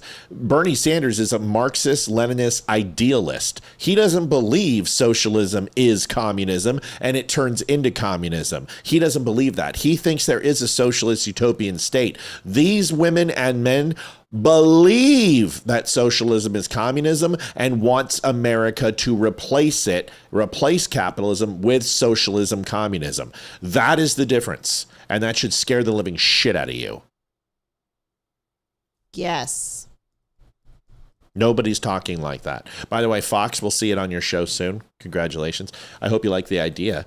You could hire us as a writer, and then maybe we'll go ahead and not take donations. It's real simple, folks. That should be your barometer. That should be your level on the algebraic scale of 0 to negative to positive. Bernie Sanders, 2016, likable. Don't like his policies, but everyone kind of likes Bernie. They're like, you don't love him. You don't want to have him represent you, but you don't hate him. You just laugh at him. Same thing with Elizabeth Warren. Especially with his mittens. Yeah, He you was just so cute. laugh at him. He's just drunk old Uncle Commie Bernie. But this Uncle Bozy. but these new ones, they're scary. Yeah. So when you look into this and you think about this, he was a lipstick communist. These others are absolutely full-fledged anarchist communists. This is what we have now. This is but someone I needs didn't to go say dig up Ronald Reagan, smelling salts, warm Space him Eater. up a bit, and put him back in office. I never Freaking said get you the like commies outta Bernie here. Sanders, but he's like Joe Biden. You don't like his policies. You don't like him as president. You don't like who he does. But there was some element to him that you enjoyed. You enjoyed that he was kind of a clown. Bernie and Biden are the same. You don't feel this way towards Ayanna Pressley. You don't feel this way towards Ilhan Omar. You don't feel this way towards Jayapal. There's no redeeming qualities. There about are none. any You of don't feel them. this way towards LaRuo. You don't feel this way towards Schiff. They're evil. They're evil. There's nothing likable about them. They are soulless demons. That is my point, and this should scare the shit out of you. That in 2016, we were laughing at Bernie Sanders, and so was America. And now you literally have them winning in two of the biggest states in our union. That's scary. Yes. That's scary. I don't think you understand what I'm talking about, Glenn. You're not getting my drift here. I enjoyed the stickers of Bernie with the mittens. Patricia Good, to get you a little closer, thank you so much. Thank you, Patricia. We love you. Appreciate it. Something to think about. Just thoughts at dinner that we have. Here is Newsom. He packs more than his boyfriend. He wants to pack the courts. So you're talking about expanding to 13, and it's interesting. I mean, it is a great historical, and people forget it. The last time it was done again was under. Can this guy finish a complete thought? No. I mean, it's literally like listening to a like Ethan. Lincoln, there's no constitutional constraints on. First thing Unicorn that needs to mermaid happen bubbles. is court reform and court expansion. Yeah, look, you're getting me closer to your point of view. Did Brian Taylor Cohen get a focus group or something that said that he needed to grow out long? I mean, he looks great. His hair is ridiculously good. His beard's good. He's a very handsome guy, and he looks great. But he's trying to look rugged. And but good for him. Like, in my opinion, this guy is the guy you watch out for. You're looking for the left's Charlie Kirk. It's him. He's sharp. He's got it put together. He can articulate. He's handsome. He's articulate. He's full of shit. But he can spit. But I love that he's trying to change into this. What was that show? That movie where they all went to Vegas and had the bachelor's night. Hangover? Yeah, who's the guy? Who's the main guy in it? Come on, handsome, fucking sexy guy all girls want to do. Bradley Cooper. Yeah, Bradley Cooper. He's trying to look like Bradley Cooper. You know what I mean? Yeah. Yeah. So there it is. Court expansion. Yeah, look, you're getting me closer to your point of view, and you challenged me. I know we were talking. I was on your pod down in LA a few months ago, and this notion of 13, and then just looking at the district courts as that framework, sort of anchor the old school, the ember of a traditional. I mean, look, for a guy who recognized the urgency of the moment with Prop 50, and in fact, the only Democratic state to have successfully redrawn its maps ahead of 2026. If I let my hair grow out, that's what it will do. I just can't. My head's too big. You got to have a narrow head. I don't have a narrow head. I've got a round head. I got an egg head. But that's what my hair would look like if I let it grow out. Hey, if anyone wants to be on our pod, just let me know. Yeah, we can get you on our pod. That is what I think is the natural evolution. God bless somebody you. like you. I'm with you. I'm done winning arguments. We got to win. Yeah, and we got to consolidate power. Consolidate power. So he's talking about packing the Supreme Court. You just have a very possible presidential candidate openly admit that he's going to circumvent the Constitution and pack the Supreme Court. Do you understand the difference between 9 district courts and 13? What that would mean? Well, if a Democrat pushes that through, then they're going to get 4 more judges on the court. Correct. Because they're going to be the one to choose them. And where do you think those districts will be cut? Just think about the answer before you answer. Take a second. Think about it. What do you think they're based on? What do you think they're based on? Where do they cut the population. lines? Population. So who do you think is going to get extra districts? California, New York.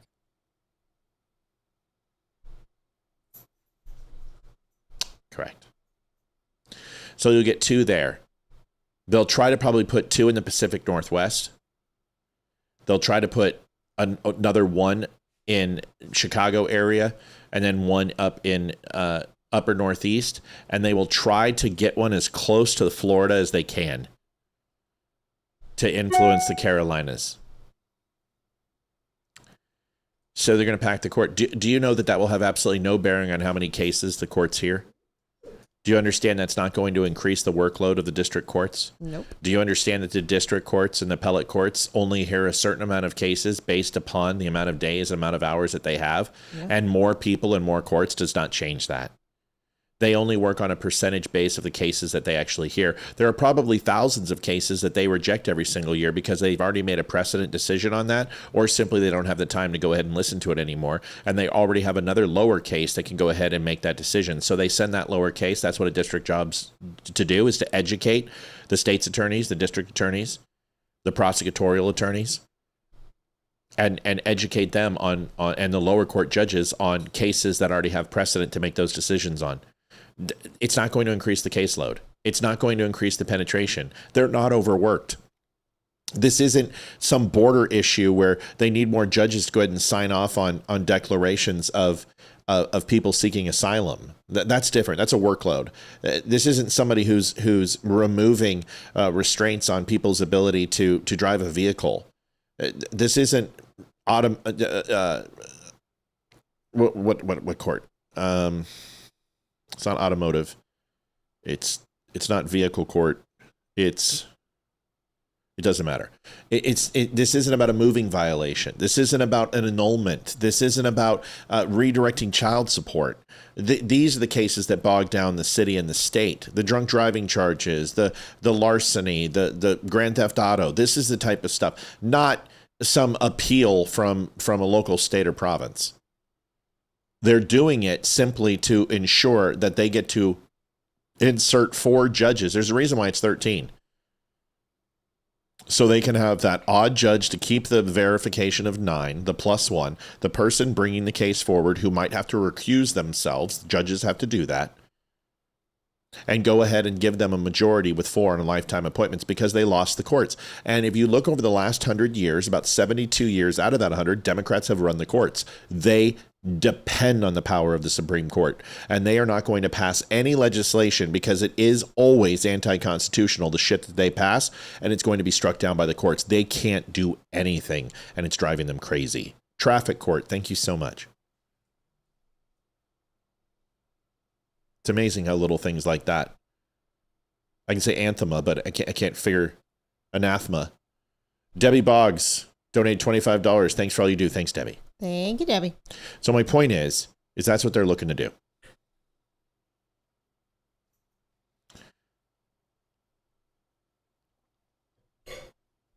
Here. I just want to show y'all something real quick. Branding is absolutely intentional. As a fellow marketer who branded multi-million-dollar campaigns and commercials with Comcast and NBC, launching the Apple Watch and several other programs, and having responsibility in marketing, signing contracts with the Houston Astros and the Houston Texans and other teams, Denver Nuggets and others, I can tell you that every time a brand decision is made, which is to put something on a product, whether it be a logo, whether it be terms and conditions, whether it be ingredients, whether it be a descriptor or a cartoon character, start at $1 million. If you see it in a grocery store, it's $1 million decision.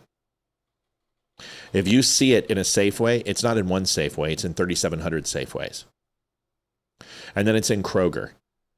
And then it's in every other store, in Target and Whole Foods if it meets the qualifications. If you put something on a box and it's in a major department store, it's a multi-million-dollar decision. Somebody purposely put it there for a reason. Just like someone put Bud Light in Dylan Mulvaney's hands. Someone went after Aunt Jemima. Someone went after Uncle Ben's. These are personal decisions that are made and can cost companies a lot of money. Look at Cracker Barrel. They spent $111 million on rebranding and re-innovation, and they took it all out and went back to the old Cracker Barrel. Every decision is purposeful. So this lady finds this product with demonic stuff on it and wants to tell you about it. So let's find out if we agree with her or not. I just want to show y'all something real quick. How they hide demonic spiritual warfare just in plain sight and what you can do to avoid it. Magic soap, that's a little sus. But hold on, do you see all this weird small print font on it? There's blasphemy and heresy all over this. So Hillel taught Jesus. Thank God we don't descend down from perfect Adam and Eve to sinful sinner. Sorry, are we quite literally, according to the Bible, are descended from Adam and Eve, and we are all sinners. People are mopping with this, washing their body with this. Stop giving this brand your money, y'all. They make all kinds of products. They literally have, and this is just one alternative, the Greenwise brand right next to it, which is the Publix brand. I'm pretty sure they have tons of other options at other stores. Why would you give this your money that has blasphemies against the Bible? First of all, don't buy that stuff. Literally, don't. And the Bible says, give no alms to the wicked. People are always like, it's just so, God doesn't care. You don't know that. You are giving profit to someone that is going to steward money. What do you think they are spending it on? Something godly or something evil? Let's just be a little more aware who we're giving our money to. Anyway, I love y'all. Have a beautiful day. God bless. Thoughts? Yeah, I mean, I would have to agree that I wouldn't want to spend my money on somebody that does devil worship, a company that does devil worship, especially if there is other brands to buy. Now, I can't really speak because, yes, I was pissed at Target, but Target's one of my favorite stores and it is the cheapest grocery store around. So I was not going to stop shopping for my groceries at Target. But when it comes to certain brands, yes, I can choose not to buy a specific brand. So, did you ever see the video of the lady? First of all, I think this is kind of stupid. Mm-hmm. Like, just because I consume a product or buy a product doesn't mean I endorse that product in that way. Everyone's like, well, the money. Okay. If someone has some obscure comments in their descriptors on their product and I don't use it and I bought it and I see it, I'm not going to go now run under the sink and dump that. That's my money. It's stupid. I'm not going to promote. The company already has the money. I'm not going to promote the product, but I am going to read bottles and I am going to read the product descriptions because it's important to know what companies I'm working with and what I buy. So I agree with her. You shouldn't buy that shit. If you're a religious person, why would you want to buy that? Why would you want to participate in it? But I also think there's an extreme. If you remember the Monster Energy drink, do you remember this? I do remember that people said it was like a demonic symbol or something along the lines of that. Right. So like Monster Energy drinks, their overall brand logo, and Monster Energy, don't sue us, is the 3 claw marks. And this lady basically was at a convention and she's nuts, okay? But talks about, you know what, let me just find the video and you can tell me, is this too far, okay? Okay. Because this stuff, whatever. Talk about donations, talk about whatever. Talk about PragerU real quick while I find this. It shouldn't take too long. Thank you, Jeff Good. Show go. Appreciate it. Yep. Oh, yes, we did. Thank you for helping us hit it. 304. Hey, thank you so much. Appreciate you. I'll talk about Mr. Ryan Weaver. I'm going to post the link in all chats. Please go and pre-save or pre-order his latest single that's coming out next Thursday. I want to go back. It's an awesome song. Seen the video, and we are premiering that video on our show next Thursday. Yes, so go support Ryan Weaver. He is somebody you want to support because he's awesome. We love him. So help him out. And he also doesn't have the backing of extremely wealthy sponsors. He is an independent artist. Yeah, just but like us. He might have a sponsor, so therefore you can't help him anymore. Exactly. So anyway, head on over. thedumbshow.com/Weaver. You can go ahead and choose Spotify, iTunes, whatever it is, and go and pre-order his newest single. And you will download it at, I think, 7 o'clock next Thursday. So there you go. Okay. This is like such a viral video at one point. I can't believe it's so hard to find. I know. There's times when you're like, I saw this video, and you try to find it, and you're like, it's like nowhere. Can't find it anywhere.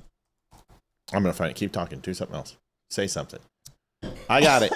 I got it. That's right. Cough hack. Cough hack. Stop and savor the strawberries. Stop and savor the Ice strawberries. Haagen-Dazs ice cream is actually pretty good. Okay, all right, here we go. So this chick is nuts. She's certifiable, right? I mean, this is like Christian extremist shit that I don't buy into these people. These are the people who say, you play Diablo, well, you're going to hell. And I'm like, actually, no, we don't go to hell because we already escaped that. That was Act 3.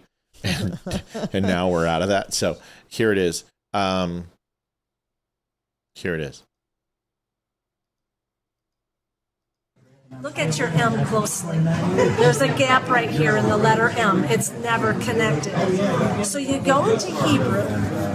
The letter Vav is also the number 6. Short top, long tail. Short top, long tail.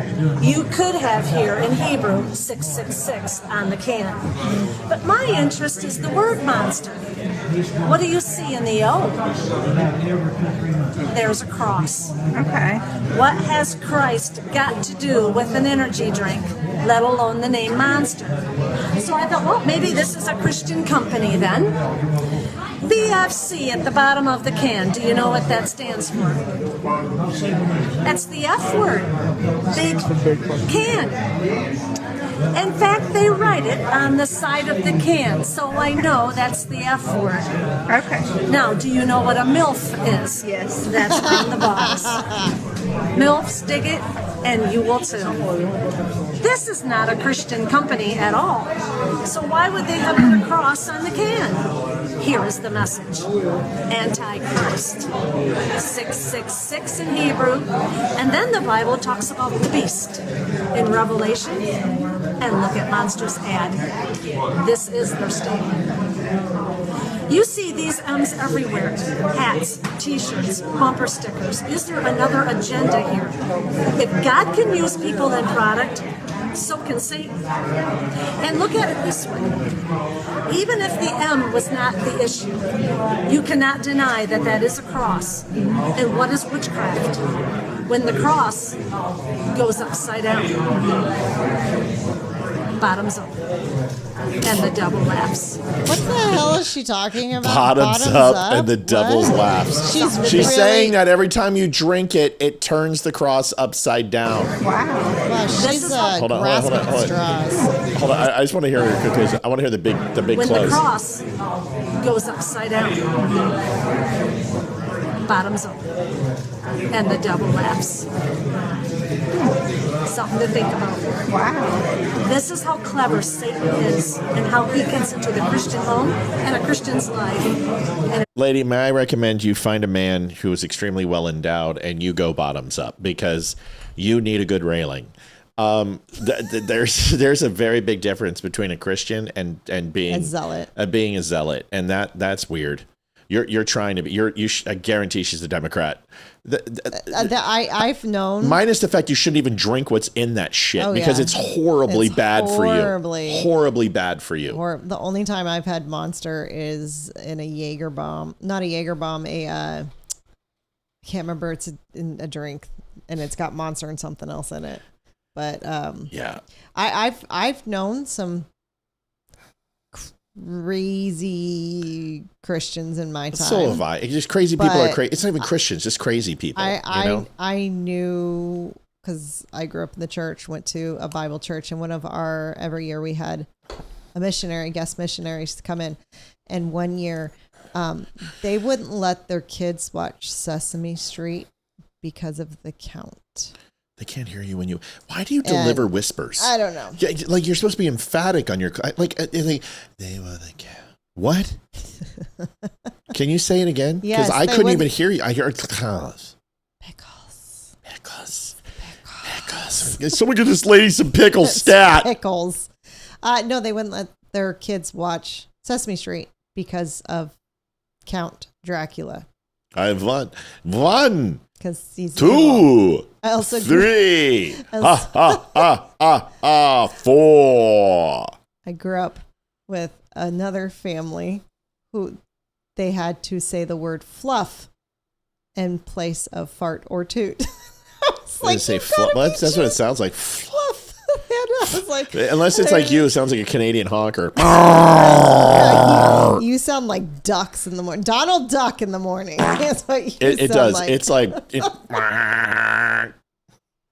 See, that's the only time I flatulate. I don't fart except for the morning. Like when I'm my morning pee, and it's fluff, always get it right. I only fluff 3 times, and they last about 40 seconds apiece.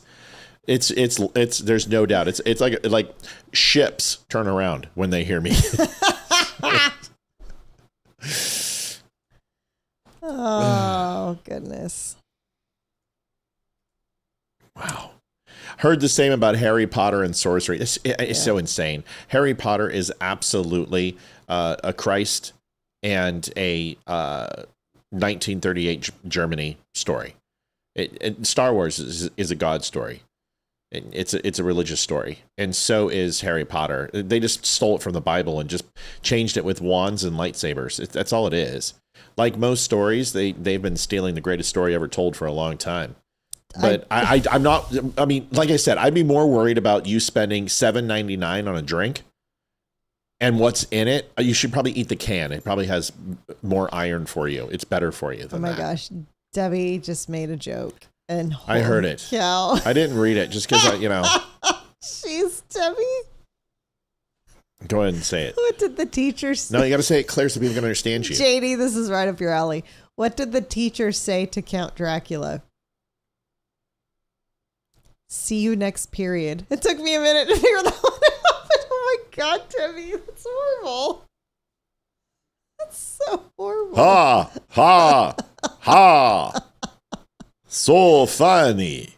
Oh, goodness. Let me guess. The teacher was menstruating or was going to menstruate, and then the period is to signify periods class, 1 through 6, yep. depending upon time. Very clever. It's good. I don't think you could call a 40-second fart a fart. You can. It's like I'm a big boy, but there's no doubt. I mean, it'll be 1 minute pee and then I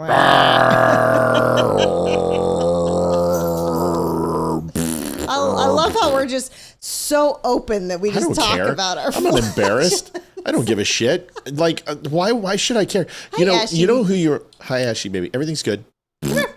Oh, I'm making noises. She's like, she's like, what's going on? She wants to play. She's like, are we leaving the room yet? She didn't get her WALK tonight because the kids are gone. So she's just like, we know. Maybe I'll take you on a short one after we get off. It's kind of funny. There's a show that I watch often, and I can't remember. I feel horrible.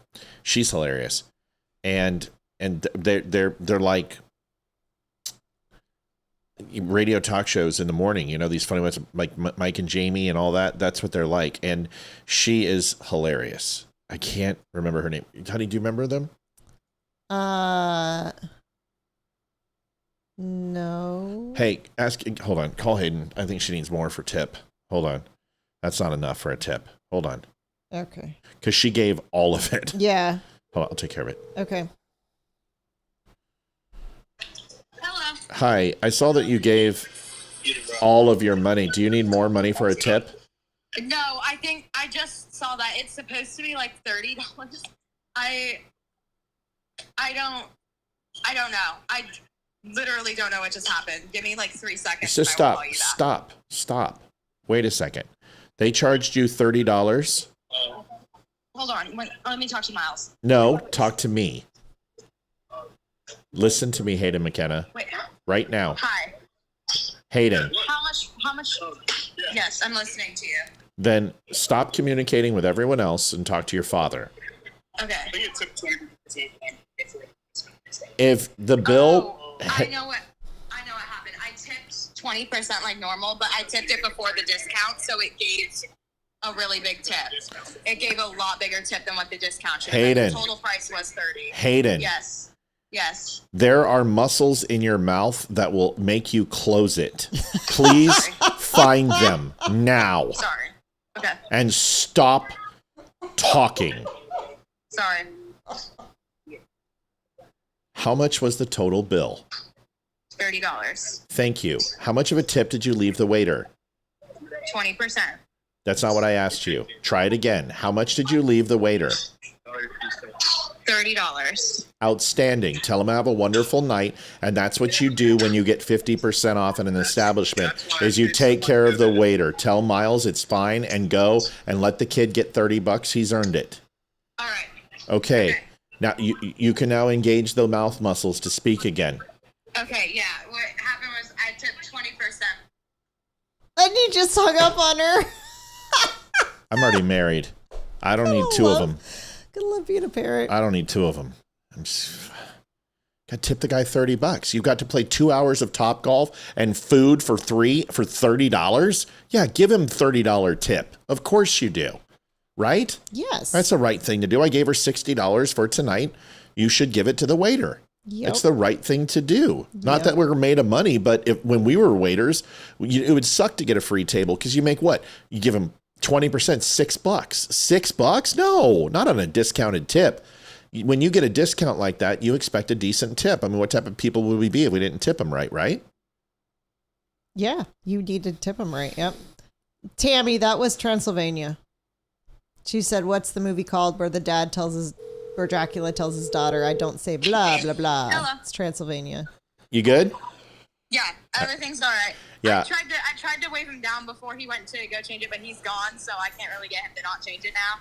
Yes, you can. And go get him. And you're going to need to give him that tip because I was going to I know what happened.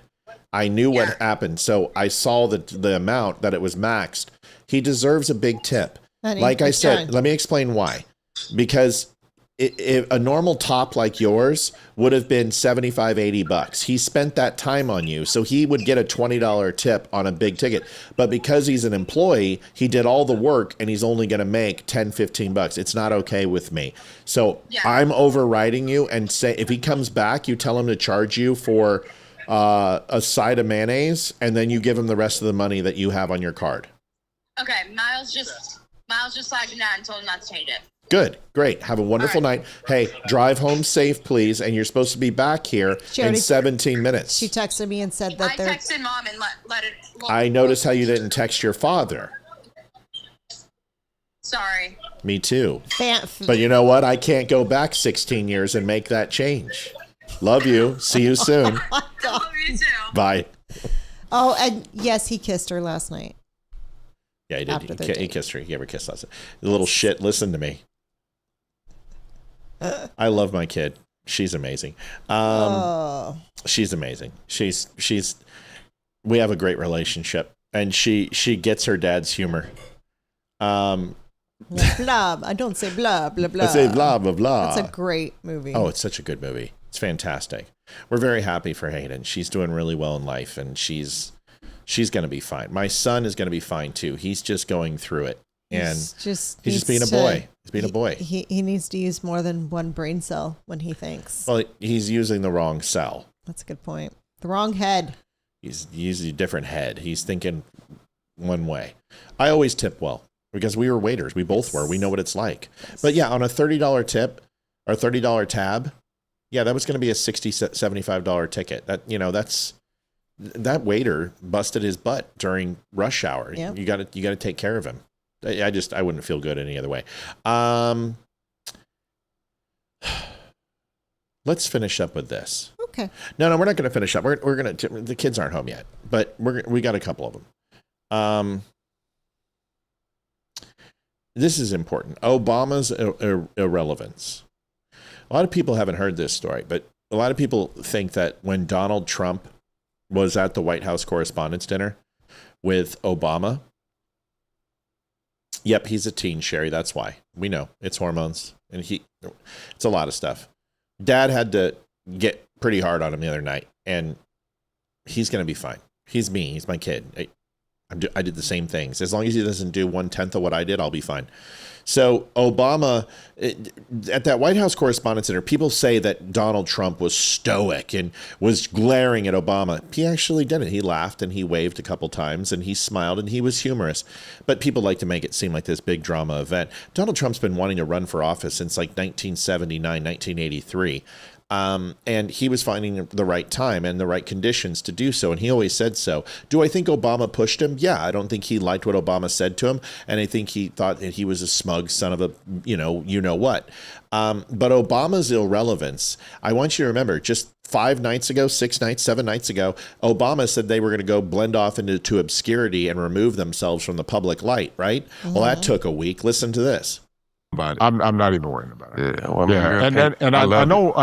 I kind of like it. I do worry sometimes. I've heard some of the guys talk about changes in the locker room now and how kids are, some of the younger players, instead of just talking or playing some Midwest or something, everybody just like talk to your phone on the phone. Different. The other thing I believe in, and part of what we try to teach in our leadership training is, I believe in face to face. I believe in conversation. Mm-hmm. So if whoever you were talking about was in front of me, which has happened a couple of times, he don't talk like that because he knows better. It ain't never that. And I think there is that filter of the phone creates a situation both where people just say kind of crazy stuff that they would never say with no consequences to your face with no consequences. And Obama, I can say this with most absolute assurance. If you and Donald Trump got in a fight, first of all, it's going to be just a ridiculous fight and it's going to be stupid because you're both old. But if you hit Donald Trump, you're going to kick the living shit out of him. There's no doubt in my mind. But if he gets a hold of you, he will fucking kill you. If he gets his hands on you, you're toast. You are a skinny little shit. And Donald Trump got 100 pounds and about 9 inches on his reach, and his hands are the size of bananas. He will crush you. He doesn't have small hands. People make jokes. Donald Trump's a big man. And he's not weak. He's not weak at all.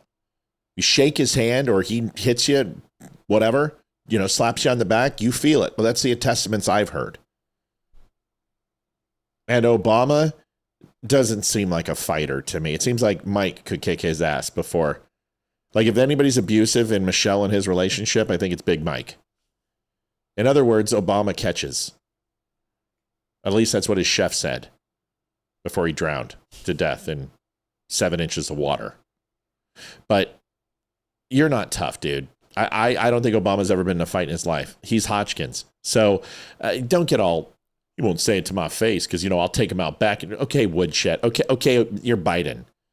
But this is 5 minutes, and I want you guys to watch it. Olivia, it's really for her too, is the reason Trump ran. And I want you to listen to all these liberals who don't know anything about President Trump. They know nothing about him. And they have no idea. They are guessing if this is why he ran. I believe Donald Trump had always said that he would run when America needed him the most. And that he knew he could win. Those were his two things. I need to know I can win, and it's when America needs me the most. And Obama, most assuredly, is a person who inspires someone to step up and replace the quagmire he left us in. But listen to this. This is really interesting and helps kind of, but watch Trump and you'll see him stoic and looking straight ahead, but you'll also see him smile and laugh. They never talk about that. They never show it. If you go watch that Correspondents' Dinner, I've watched the whole 17-minute segment. There are several times where Trump does this, like he does, or a little smile and that. You'll see him do it. Watch close. Donald Trump has been. It happened in April 2011. At one of Washington, D.C.'s most glamorous nights.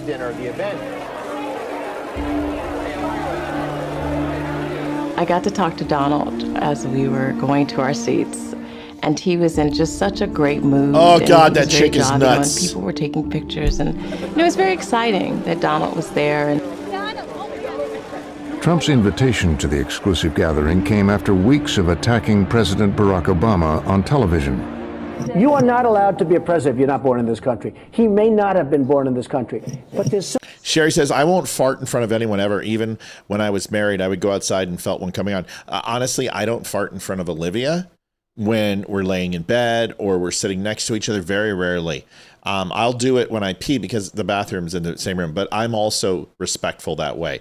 She, on the other hand, has absolutely no reservations whatsoever to drop bombs often.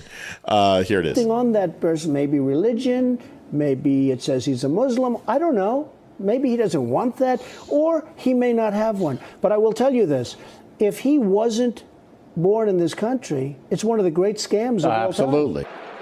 But that night, in front of Washington's journalists, politicians, and power brokers. Do you notice how the commentator makes it sound like it's like it's Unsolved Mysteries? Yes. How they're making it sound like, and Donald Trump came back from the room, and he was holding $1.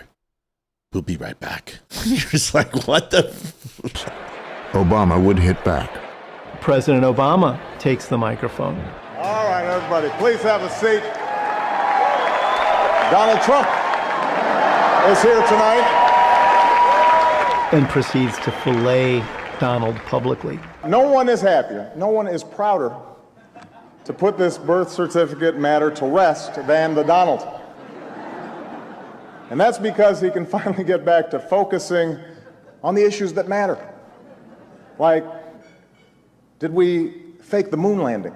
I was sitting 20 feet from him, and just the look of discomfort on his face. What really happened in Roswell?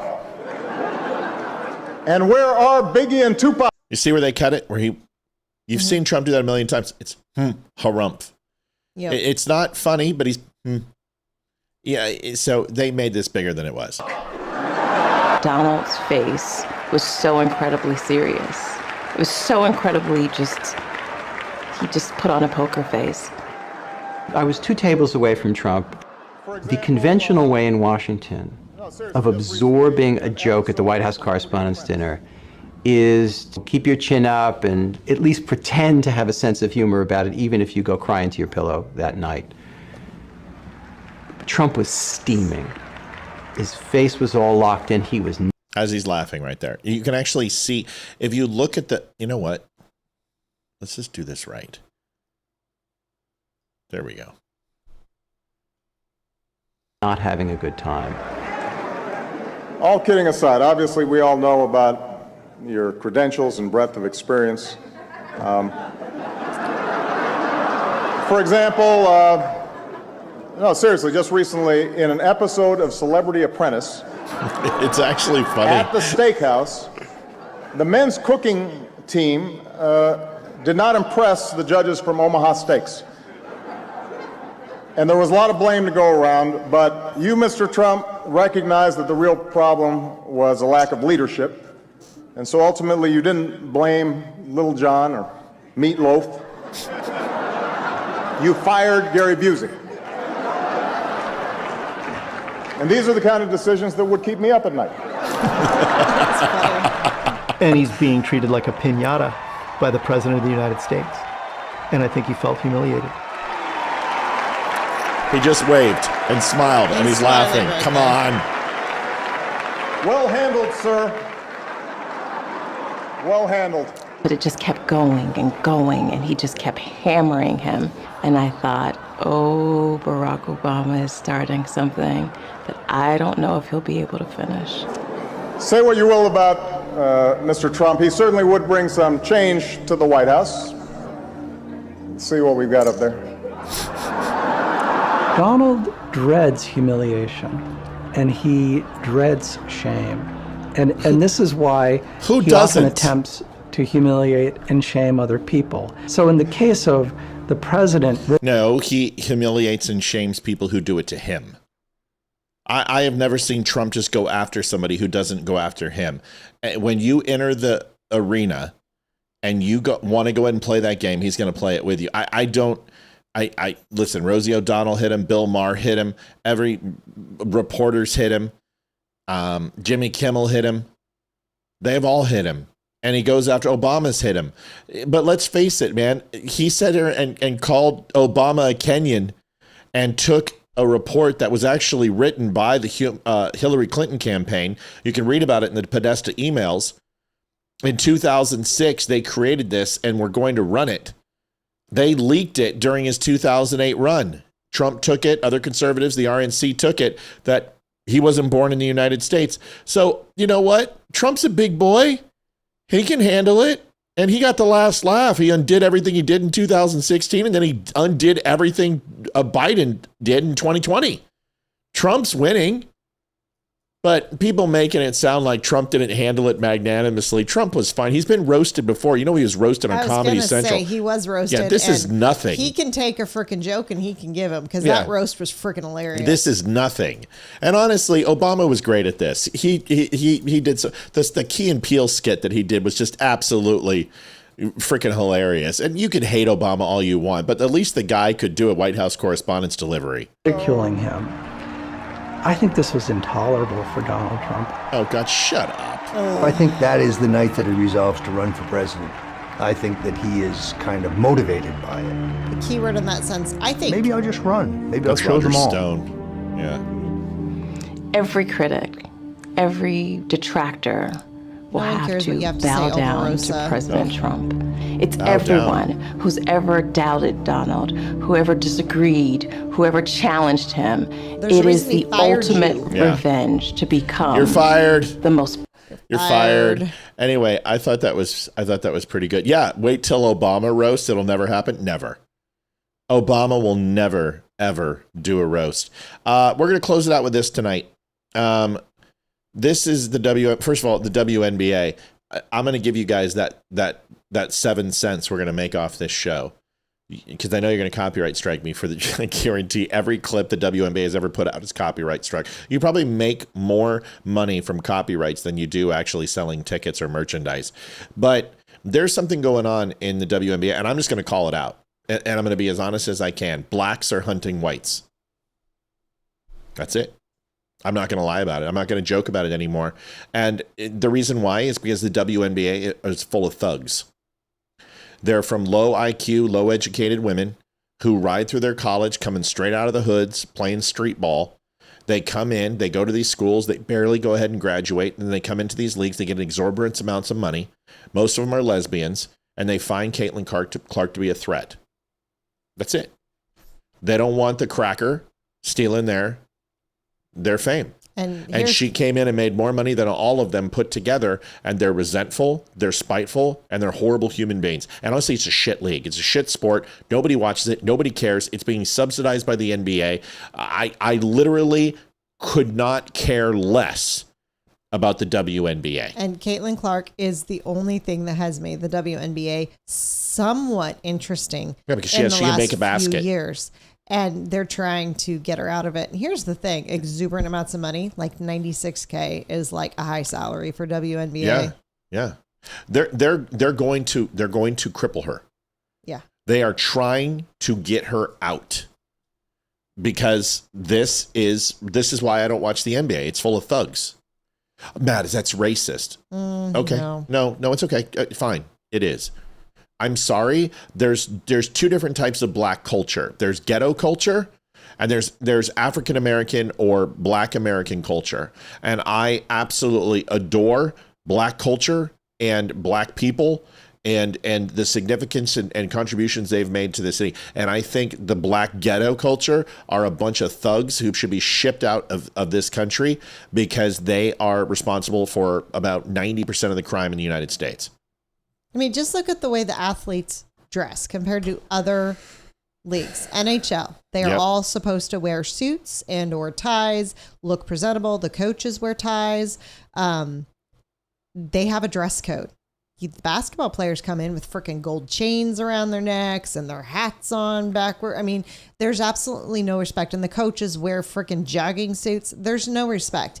And honestly, the fans are the exact same. Oh, yeah. It's way. Shit fans. It is the most awkward experience to go to an NBA game. I have been to several professional baseball games, MLB, NHL, and NBA games, never NFL. But I can tell you, that the NBA games sucked because of the fans. Yeah. They were horrible people. Here's the WNBA coach talking about Caitlin. Because they were so egregious. I mean, the fist in the throat is crazy. It's crazy. It's dangerous. The landing spot, when you went to review it, and she still comes down on top of another foot, like, I don't know. Because to me, that's like a do-over on a test. How do you screw it up again? And it's just, when you have these things continue to happen time and time again, eventually it gets frustrating. But I thought those were just more egregious. Here's the actual play. I mean, Caitlin to the ground, and ooh, that's a hand to the neck, and then Alyssa Thomas. I mean, Caitlin to the ground, and ooh, that's a hand to the neck, and then Alyssa Thomas steps over. Did you see, I had a clip, 45 seconds of because they were so egregious. Women beating the shit out of her. Yes, I mean, I'm about to play it. The fist in the throat is crazy. I just unfortunately it's crazy. Wasn't able to get it loaded because I must have missed it. I downloaded it. Sorry. Where is it at?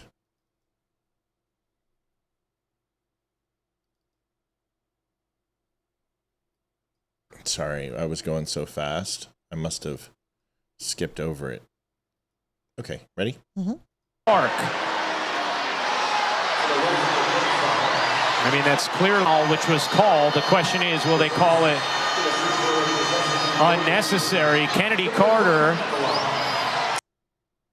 Indiana Fever in the Chicago Sky here from Wintrust Arena. The Fever have really stretched out this one. Hustling away. I mean, is that displacement? I think it is. Oh, and Marina Mabry's going to get ejected. If the officials... To the ground, and ooh, that's a hand to the neck. Dude, and I would then just walk if I was her. I wouldn't deal with that crap. See, the thing is like people go, oh, it's only a few times. It happens every game. And they're a bunch of thugs. And, you know, they got some chick who's, you know, a foot and a half taller and 80 pounds bigger. And they're not running screens. They're not posting up. They're literally body slamming her with intent to injure. And then they go, oops, it's a mistake. It's targeting. And it's because she's not lesbian enough. I don't even think she's a lesbian, or she's not black enough. People say in chat, this isn't a culture problem. I'm sorry, white culture isn't the problem. So it's a race problem. It's because she's white and she's better than them. I'm done with this Overton window bullshit. This is a race problem. It's not culture. People say culture, and it's what you're saying is that it's not a race issue. Your culture is your race. Your culture and your belief structures and the way you handle yourself and the way you're upbringing and the way you're raised has everything to do with your culture and has everything to do with your race. Do I see white people going out and making hit videos and smashing white people in subways? Do I see them going out there and knocking them out and having the knockout game? How many videos do you see of black people attacking white people for no reason in the hood? I'm not saying this is a black person problem. I'm saying this is a black problem. It is. Just like methamphetamines in New Mexico, just like methamphetamines in Bakersfield, is a white problem. It's a white problem. And they are bringing that shit in. They're the ones cooking it. It's a part of my race. And it's now become the culture of our race, is that methamphetamines in these areas, in these impoverished areas, is like black and crack in the 80s and 90s. So is it saying that if you're black, you're immediately going to be a hood? No, it's not what I'm saying. What I'm saying is that if you're a black person and you grow up in the hood, the chances of you becoming an upstanding citizen without a criminal record are slim to none. That's a race problem. Blacks make up over 51% of the violent crime in the United States. Violent. That means felonious. Grand theft auto, assault, murder, rape, burglary, strong arm. But they have 16% of the overall population from a demographic perspective. Whites and Latinos And Latinos are mixed in with whites. So it's interesting when you sit here and say, well, whites make up another 40 some odd percent of major crime, 48%. Well, that's because Latinos are mixed in. Over 11% of that, 61% is actually white. Another 13% is added from Latino. So that's 74% of whites is made up of Latino, who happen to be the second most violent group outside of whites. That's a culture problem. It's a race problem, because the only people who can stop it are the people of that race. Because do you think some white people are going to go into the inner city and make people change? No. This is where the black population needs to stand up and say, we have a race and a culture problem, and this is a black problem. Homicides in inner cities is a black problem. Black on black youth murder is a black problem. We've got to fix it. That's my take. If I was her, I would go to the owners or whoever it is and say, listen, if you guys don't protect me, I'm leaving. Yeah. And go to freaking a college and be a college coach and make more money as a college coach and have respect, because any college would hire you to coach the girls' team. But she wants to play, and she is going to be the greatest WNBA player, which isn't saying much, in WNBA history. And nobody should have to deal with that type of shit playing a game. Yeah, no black person, white person, Chinese person, if they treat that way to Asians, if they treat that way to other black players, non-lesbians, I don't care. Nobody. This isn't hockey. Some of those hits that they lay on her, I've seen hockey hits that aren't that bad. And they've got pads on. If you ask any African American, you ask any black American, what is the biggest shame on black culture? Most of them will say slavery. Some of them will say the way the U.S. government has treated blacks. But when you get down to 3, 4, and 5, you're going to hear we're ashamed of the way that the hoods and these black gang members treat our brothers and sisters. They have their own shame, just like we have probably the biggest shame for whites. Freaking liberal white women. Yes, that's number one. No, but it's slavery, of course. Slavery is something that now you're like, well, Matt, there were black slave owners. Yeah, I understand. There were mitigating circumstances, but I think our second is probably encouraging abortion in inner city neighborhoods and allowing it to happen, and allowing abortion to be something that was accepted. And that's one of our biggest shames. The repudiation of Christ and Christianity in the United States, which was predominantly a white volumed religion. And yes, there were black Christians and Mexicans, and yeah, we understand, whatever. But the point is predominantly white Christians allowing Christianity to be repudiated. And the third, we would probably have to go and say the white trash elements of our society. And the poor who don't work hard and survive on welfare and have endless baby systems and do their meth and drink their whiskey and live in trailer parks. Okay, we all have shame. But can we stop pretending that white shame is white shame and black shame is a culture problem? Because it's bullshit. Like, I'm sick of the Overton window. Let's just speak plainly. If we're going to call white shame for white people's problems, good. We should. It's a white problem. We own it. Then I'm sick of calling it a culture problem for black people. Then it's a black issue. And violent crime in the inner cities is most assuredly a black and a Latino issue. It is not a white issue. At all. Anywhere. You know, I'm gonna make a connection here, and it might be a little far-fetched. Okay. But you have women basketball teams and you got men basketball teams. Women basketball team, a white chick is the best player in the entire frickin' league. Men, there are amazing players of both races. But Jokic honestly, is the best player in the NBA. One of the best players is Jokic, who is white. That's true. And I have yet to see any black player push him around or try to get tough with him. They try. He's also 7 feet tall. Jokic doesn't take that shit. Jokic will throttle him. He doesn't take that shit. But because there's players who've tried to do it, and Jokic doesn't take it. Jokic throws elbows like a madman, and that guy, yeah, Jokic don't mess around. But you're right. But it's a woman thing, and this is why women will never be president. Why? Because we're too fucking emotional. That's just the point. It really is. I mean, what women are so petty that we take our jealousy and we take it to the extreme because that's all that is. Yeah. It's jealousy. I mean, ridiculous. It's absolutely, they are a bunch of hood rats and they're absolutely ridiculous. Caitlin, Chaos Girl makes a good point. She says, Caitlin is a tough cookie. Her dad fusses at her to keep her mouth shut. You know, you're absolutely right. Her father and Caitlin, she cries a lot and she needs to stop. I know she's trying to get a technical. I know she's trying to get team fouls, but you've got to stop playing that LeBron James game where you fall over a gnat hitting you. But those hits that we saw, those were not fake. And she takes 7 or 8 of those a game. And it's just to the point where she can't over exaggerate because then she's going to get less calls. And I see why her dad's saying that. Keep your head down, be quiet, get these flagrant fouls against you. And that's fine because that's what Jokic does. Jokic doesn't bitch. Jokic doesn't throw fake penalties. When somebody ups him in the 3-point zone and he gets slapped, it's a slap. When they foul him, he's like, and he tells them it's a foul, and it's a foul. But Jokic has no problem with throwing blows. I will take Jokic against just about anybody in the league. That man will throttle you. He's a tough, big dude. But I'm tired of it.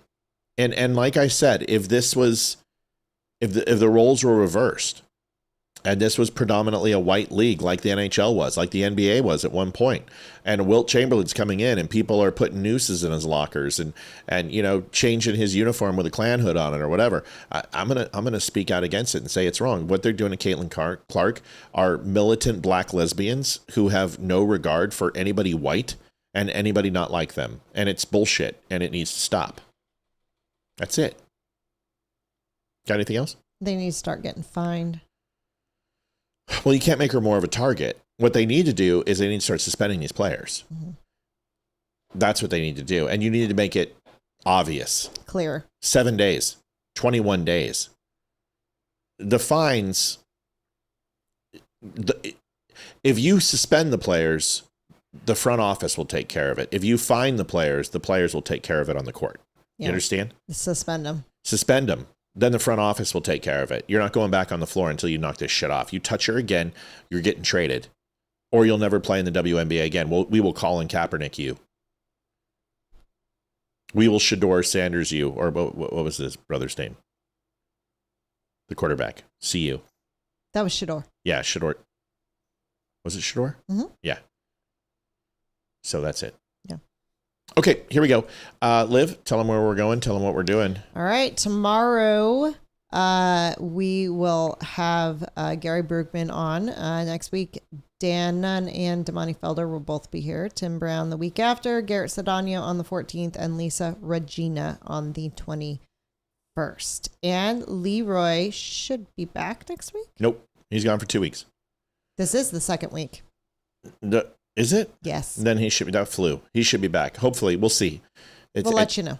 And Amy is still going through stuff and we support her 120%. So Amy is still very much a part of this show. She is just going through it right now. She got a lot going on. Okay. That's okay. Folks, thank you for the donations. Thank you for helping us hit goal. We are going to go and raid. I think I've got it. I'll send it to you. Oh, okay. I thought she came back. Go ahead and hit that link for PragerU. It helps us out. It helps them out. And go pre-order Ryan Weaver's latest song. Can I do it or what? I think you can. No, are you a moderator? Try it. I am a moderator. Try it. Folks, we're going to go. Where are we going tonight? We are going to a place called We Are the Show. Type in /raid space. /raid space. There you go. Hit enter. And enter. Confirm raid. All right. So Rumble is going over there. Very, very cool that we're doing this. We are going to stick with this Rumble channel just for a couple minutes so you guys can see it. If you haven't had a chance to donate or like PragerU or go buy a shirt or get some coffee, go do that. We would appreciate it. And we will see our Rumble viewers. We're shipping you out. So I'm going to end the show right now. And Liv, tell me where I'm going. What is it? It is called We Are the Show. We are the show. We are the people. Why does Rumble always take so long I know. after this? This guy's got less followers than us, but more people in chat. Good for him. We are the show. Is it this one? This one right here? I don't know. Yes, that's him. Have a seat. I promise you'll only need the edge. TV Green saying dummies have arrived. Chaos Girl saying dummies here. Welcome in. Welcome in. Silent saying he'll be out within the hour. Vegas Face saying eye for an eye, therapy needed. We've been here before. And GDSOB saying it's just a word. Don't let it have any power. Simple as. Rach saying how long is over 5 years? It's like 5 years plus probation and time and the time served for the trial. So over by a couple of days. Not long enough. The Burning Man with his legs engulfed in flames rushed out of the car as the train rolled into the 42nd Street and Times Square station. The unidentified victim lay on the station's platform near the tracks as the fire If you want to know how to enveloped his participate, lap. folks, you can go over to Rumble, According follow to us at The disturbing Dumb Show. shared by We the do this Bad every Man night. We go and raid West another Journey. channel and give them some First support, responders and it's kind of a extinguished cool the thing to do. flames, and the subway If you car don't was mind, damaged by please fire. head over to Rumble. You can follow us over there, and you can see this. And we send all of our viewers over there every night and let them take a look at some other shows. Weill Cornell Medical Center in critical condition, having suffered significant burn injuries and leaving him with permanent extensive scarring and disfigurement. Good luck, JD. Yes, good Let me luck. know if you need your Probably donation asked, back. But did you die? Officials say that he was saved because first responders got to him in a mercifully short trip from Penn Station to Times Square. Prosecutors sought an 8-year jail sentence and argued that Carrero tried to kill a sleeping homeless man by burning him alive because that's just All right, the facts folks, of the we case. are going to And was cut leaving you him out of trapped here. inside a moving subway car. The pyromaniac, We usually who was a like it high when school people senior at the talk time of about the us a attack, little was bit. arrested and charged but with it's attempted murder, okay. assault, criminal. This gentleman's done it before. We're going to see you guys soon. We'll see you tomorrow. And we've got Gary Bergman. It was a combination of his first and last name, so that works. Gary Grubman is coming here. Gary Grubman. We love you guys. Appreciate you. See you tomorrow, 7 o'clock. Yes, Good night. Night, y'all. Adjusting transmitter output. This is the Don't Unfriend Me Show with your hosts, Matt, Leroy, Amy, and Olivia. Geopolitics, military analysis, and election coverage. Coming to you live on all major social media channels at The Dumb Show. Honest, direct, unfiltered. We can agree, we can disagree. Just don't unfriend me.